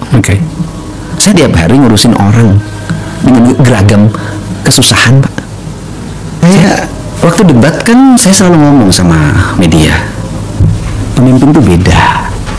Pemimpin itu yang diuji adalah cara berpikirnya yang beda. Terus kalau kita sama, ya nggak usah jadi pemimpin. Itu dia. Pak Go, terima kasih ya. Nah, baru ya yang sudah menguras emosi saya. Di tempat ini memang kadang-kadang untuk sebuah kearifan itu tertumpahkan di sini. Dan saya rasa itu begitulah forum saya. Iya, saya tahu Bang Akbar ini aktivis, ya, penulis, kemudian juga orang yang punya artikulasi pembicaraan karena juga narasi sebagai seorang lawyer. Kemudian akademis bisa dilihat dari rambutnya yang berkurang di bagian depannya. Tetapi kan saya tahu bahagianya itu, Bu. Ternyata bahagianya di kaki gunung apa tuh? Di kaki gunung Gede Pangrango. Itu Pangrango itu ada sindiran lamanya loh. Pangrango Katarikolot itu sindiran. Maksudnya apa? dia mengalami perilaku manusia merubah pangrango menjadi tidak sakral lagi. Artinya menjadi mengalami kerusakan. Makanya pangrango katarikolo. Saya bahkan meminta sebuah kepastian kewenangan dari Kementerian Kehutanan, karena saya betul-betul berkomitmen menjaga alam di situ. Indah kan? Sampai pernah terjadi benturan dengan beberapa orang yang tampaknya tidak menyadari bahwa apa yang mereka lakukan itu merusak hutan. Sampai saya keras di situ. Ini hutannya, orang Sunda itu udah merumusin hebat loh Pak. Hutan itu. Satu, leuweung tutupan. Artinya tidak boleh sama sekali manusia pun masuk. Yang kedua, leuweung titipan, ya kan? Yang ketiga, leuweung awisan. Yang keempat, leuweung garapan. Dalam hal penggarapan. Jadi kita ini hanya boleh yang tingkatan yang keempat, garapan. Yang ini udah nggak boleh. Gitu ya. Tingkatannya tinggi loh. Ini nggak boleh dimasukin. Nah, makanya bagaimana menjaga itu kan dengan sakral, Pak. Iya. Pertanyaannya ketika dengan undang-undang nggak kenapa. Jadi kita ini harus disakralkan. Gitu ya. Pemirsa, saya yakin Anda sadar betul apa sebenarnya tujuan dari tayangan ini.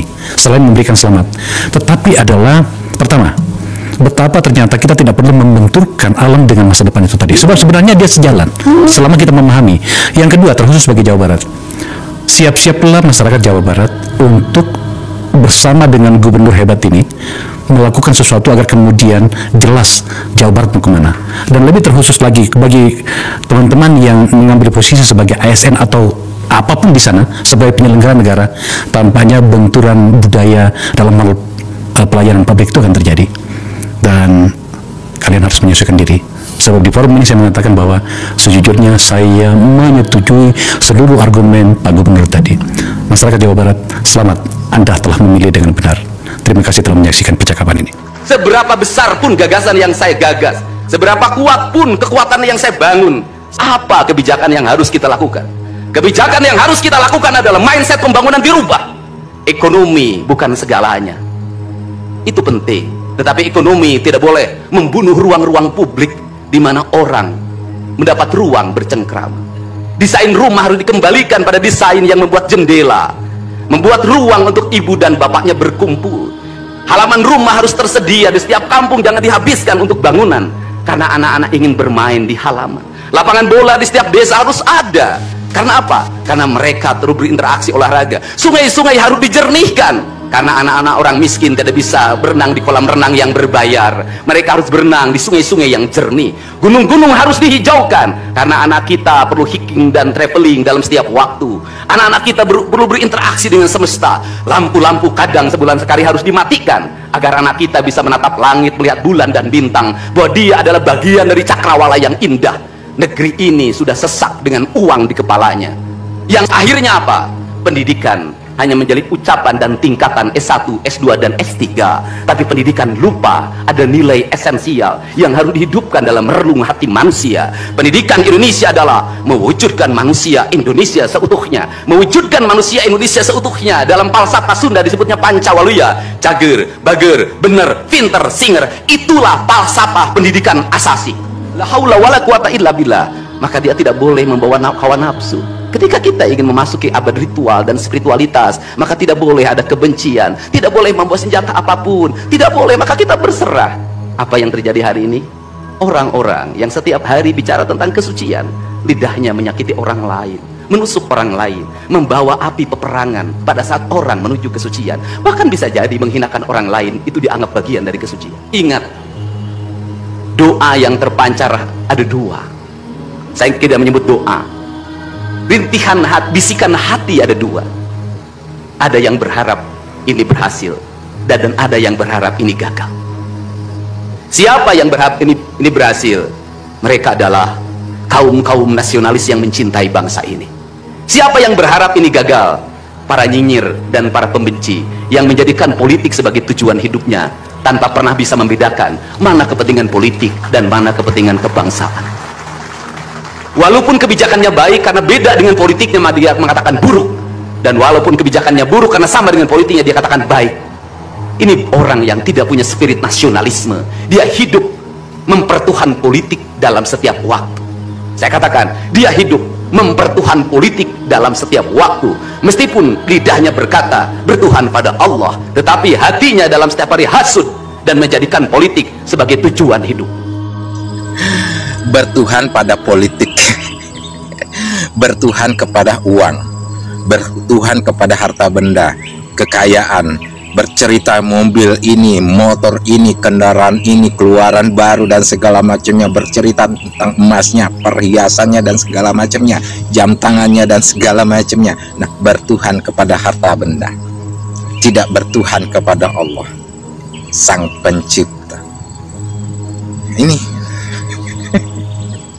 jadi inilah yang kita harus waspadai dalam hal ini. Nah, termasuk juga bertuhan kepada agama yang dibesar-besarkan, agama yang dibela-bela. Belalah agama Allah.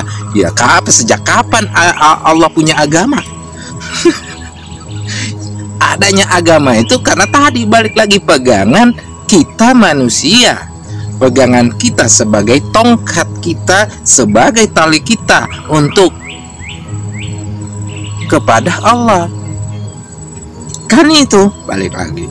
Nah, jadi sekali lagi inilah yang tugas kita, bagaimana kita melawan hawa nafsu tadi. Nafsu tidak bisa dibunuh, di bumi hanguskan, dihancurkan, tidak bisa, karena sudah menjadi sunatullah satu dengan diri kita, yaitu 4 unsur, 5 unsur: tanah, air, udara, api, dan eter. Eter ini kosong adalah hawa, ya. Nah, kemudian inilah yang suka, ini nih api ini yang suka menjerumuskan.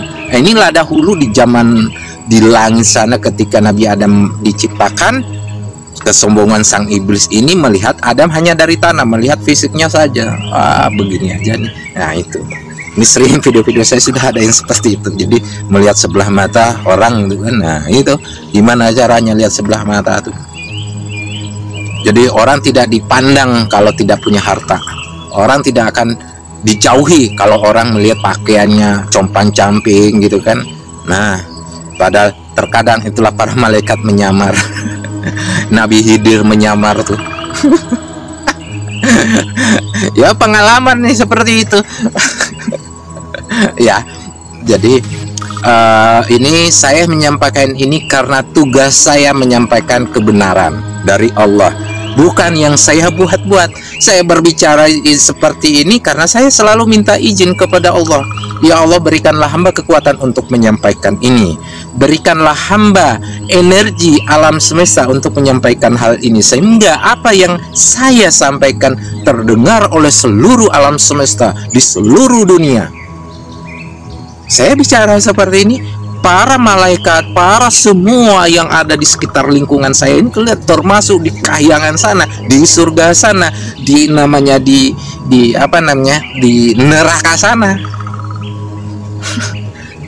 Pengalaman saya karena saya pernah ditegur leluhur ketika saya mendoakan, ya kan, jahanam itu. Saya mendoakan, ya saya ditegur, bukan ditegur karena apa. Di sana terhenti yang namanya semua segala yang tersiksa di sana itu, di alam itu, di kuburan yang orang tersiksa semua terhenti semua.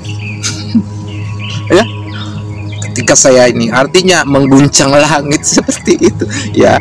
Nah, ini jadi kalau kita masih disebut ada sungguh memperandakan langit, surga, neraka, ngalamin itu. Jadi ya maaf, ini saya cerita ini berdasarkan pengalaman. Ini saya cerita ini berdasarkan bimbingan Allah. Saya selalu meminta, ya Allah, bimbinglah hambamu ini, tunjukilah hamba jalan yang lurus, jalan yang kau selalu ridhoi. Ya. Jadi kalau para sahabat nyampe video ini di tangan para sahabat dan tidak bisa mencerna, berarti Allah masih menutup itu. Mintalah kepada Allah bahwa Allah membuka hati para sahabat semua, membuka hijab itu sehingga memahami isi semua yang ada gitu. Jadi persoalan, balik lagi persoalan fitnah, video berikut ini berkaitan dengan sudah tidak bisa lagi terjaga persaudaraan, persatuan yang ada di Mekah, Madinah, dan lingkup Arab sana, itu ilmu titah Kanjeng Nabi Muhammad, cahaya itu, cahaya keimanan itu dibawa ke Nusantara, negeri Sam, di Jawa, Nusantara, Jawa, Sunda sini. Artinya ke leluhurnya Kanjeng Nabi Muhammad, yaitu leluhurnya Nabi Ibrahim, leluhurnya Nabi Nuh, semua ada di sini. Jadi dikembalikan ke sini. Jadi terjaga di sini. Jadi kita juga jangan menyalahkan, membelokkan sejarah nih orang namanya penjajah ini. Kita jangan menyalahkan mereka. Mereka juga tidak tahu, gitu kan. Nah, kalau kita mau ini ya, yang menggali Borobudur itu kan sampai saat ini kita kenal kan mereka juga kan. Sehingga memugar mereka, memperbaiki mereka. Artinya mereka punya andil.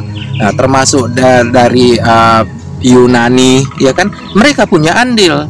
Jadi kita juga jangan menyalahkan mereka. Kalau kita menyalahkan mereka ya sama dengan tadi kita ditunggangi oleh sang Azazil iblis tadi. Nah, karena sang Azazil selalu menunggangi kita untuk menjerumuskan kita.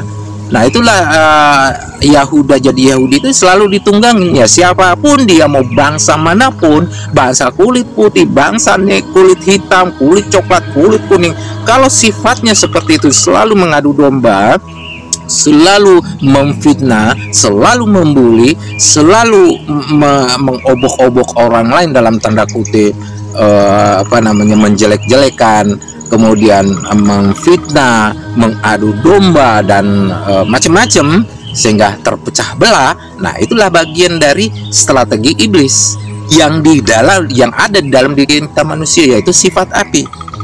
Itulah sebenarnya yang kita perangi, lawan itu. Jangan sampai kita dihasut oleh mereka. Hasut ini, jadi kita ngomongin orang, jelek-jelekin orang, ya itu semua itu yang terjadi saat ini kan. Nah, kita saksikan dulu video ini bagaimana perpindahan era Nabi Ibrahim. Era itu sudah disuruh juga anaknya, suruh ke sini dari Mekah sana, suruh ke sini ke Nusantara ya. Nah, ini sebutkan dalam kitab Kejadian 25 ayat 6 bahwa Nabi Ibrahim menyuruh anak laki-lakinya untuk pergi ke arah timur. Sekilas kisah itu memang terdengar biasa, namun kisah itu telah menyimpan rahasia terbesar berkenaan satu bangsa yang bergerak ke dunia timur untuk mengembangkan keturunan manusia, seperti yang diperintahkan Tuhan. Bangsa paling rahasia ini menurunkan berbagai bangsa Asia dari tempat asalnya, di mana peradaban manusia dimulai. Bangsa ini, yang merupakan pemegang rahasia akhir zaman, dan satu bangsa besar yang pernah membangun kota-kota purba, dan menyertai peperangan-peperangan agung sejak turutnya banjir besar. Sesungguhnya, kisah pengembaraan bangsa ini merupakan satu epik yang teramat panjang, berkenaan dengan akhir zaman. Nusantara, dari zaman dulu sudah menjadi daerah yang sangat penting. Ptolemy, seorang ahli geografi Yunani, melukis peta semenanjung tanah Melayu, dan menamakan semenanjung ini dengan nama Golden Chersonese, yang bermaksud semenanjung emas. Manuskrip-manuskrip India Purba, menamakan tanah ini sebagai Suvarna Bhumi, yaitu tanah emas. Sebuah manuskrip Yahudi Purba, menceritakan sumber bekalan emas untuk membangun negara kota kerajaan Nabi Sulaiman, diambil dari sebuah kerajaan purba di timur jauh, yang dinamakan Ophir. Dari manuskrip kuno Fir'aun Mesir, dan hieroglif di dinding-dinding kuil, telah mendapati bahan pengawet, dan rempah-rempah untuk upacara ritual mengawet mayat, diimpor dari sebuah kawasan di sebelah Nusantara ini. Bangsa misterius di Nusantara telah mampu mengekspor emas, dikala kerajaan lain hanya mampu memperdagangkan kendi-kendi, gendang, dan keramik purba. Kedua-dua kumpulan ini bertemu. Kumpulan yang tiba melalui jalan laut, yang banyak menetap di Kepulauan Indonesia, bertemu saudara mereka dari semenanjung emas tanah Melayu. Mereka adalah serumpun dan bersaudara. Sudah ratusan tahun mereka terpisah. Anak-anak Nabi Ibrahim dari istri yang bernama Siti Keturah telah bersatu di Selat Melaka, di tanah yang dijanjikan, dan selanjutnya disebut bangsa Melayu. Mengapa orang Malaysia, Indonesia, Filipina, Madagaskar, dan beberapa bagian di barat Kepulauan Pasifik dikategorikan sebagai bagian dari ras Melayu? Ide ini pertama kali datang dari antropolog Jerman, Johann Friedrich Blumenbach, yang mengemukakan bahwa manusia dibagi menjadi 5 ras, yaitu Amerika, Kaukasia, Melayu, Mongolia, dan Negro. Ras Melayu juga disebut sebagai ras coklat. Jika kita melihat di peta tahun 1889 ini, penyebaran geografis ras Melayu, sesuai dengan wilayah yang sekarang kita sebut sebagai masyarakat berbahasa Austronesia, rumpun bahasa Melayu Polinesia. Kesalahan Blumenbach adalah, semua orang Austronesia berbicara bahasa Melayu. Tentu saja, bahasa Melayu, untuk waktu yang lama di era prakolonial, adalah lingua franca di Asia Tenggara Kepulauan. Tidak hanya bahasa Melayu saja, ada ratusan bahasa, yang terdiri dari bahasa-bahasa Austronesia. Antropolog Amerika Otley Beyer meminjam klasifikasi Blumenbach dan menerapkannya untuk menjelaskan penduduk Filipina. Beer berhipotesis bahwa orang Melayu merupakan gelombang migran terakhir yang datang ke Filipina setelah orang Negrito dan beberapa kelompok orang Indonesia. Namun, teori gelombang migrasi ini telah dibantah oleh bukti-bukti arkeologis, linguistik, dan genetik terbaru. Dalam Al-Hujurat ayat 13 dikatakan, "Wahai manusia, sesungguhnya kami telah menciptakan kamu dari seorang laki-laki dan perempuan. Kemudian, kami menjadikan kamu berbangsa-bangsa dan bersuku-suku, agar kamu saling mengenal. Sesungguhnya, yang paling mulia di antara kamu di sisi Allah adalah orang yang paling bertakwa. Sesungguhnya Allah Maha mengetahui lagi Maha teliti." Ketika membaca ayat ini, tidak sulit untuk memahaminya, karena begitu jelas dan dapat dipahami hanya secara lahiriah, tidak perlu takwil atau tafsir. Kemuliaan tidak terdapat pada bangsa, wilayah, kulit, atau sejenisnya. Pada era suku Quraisy dahulu, Umayyah bin Abdul Syams bin Abdul Manaf, seorang pemimpin dan bangsawan Quraisy, memiliki kedudukan yang sama dengan saudaranya Hasim bin Abdul Manaf, yang melahirkan keluarga Nabi Muhammad. Kedua garis keturunan ini sering berebut pengaruh, dan sering terjadi pertumpahan darah. Namun dengan restu persatuan yang dianjurkan oleh Nabi Muhammad, dan menundukkan perasaan suku, mereka hidup bersama sebagai saudara seagama. Kemudian selang beberapa lama, ketika terbunuhnya Utsman bin Affan, rasa kesukuan kembali tumbuh subur, tak terkecuali ketika Ali bin Abi Thalib dari golongan Bani Hashim, diangkat menjadi khalifah. Maka, terjadilah perang antara keduanya. Bani Umayyah mendesak Ali untuk menuntut pembelaan atas pembunuhan tersebut, dan karena tindakan tersebut tidak memuaskannya. Singkat cerita, Ali dibunuh oleh Khawarij, dan pengikutnya menggantikan Hasan. Namun dia menolak, karena tidak ingin terjadi konflik antar umat Islam. Maka, secara resmi pada tahun 41 Hijrah atau 661 Masehi, pemerintahan Islam pindah, dan kekhalifahan Bani Umayyah didirikan. Mulai saat ini, kedudukan khalifah menjadi milik dan warisan keturunan mereka saja.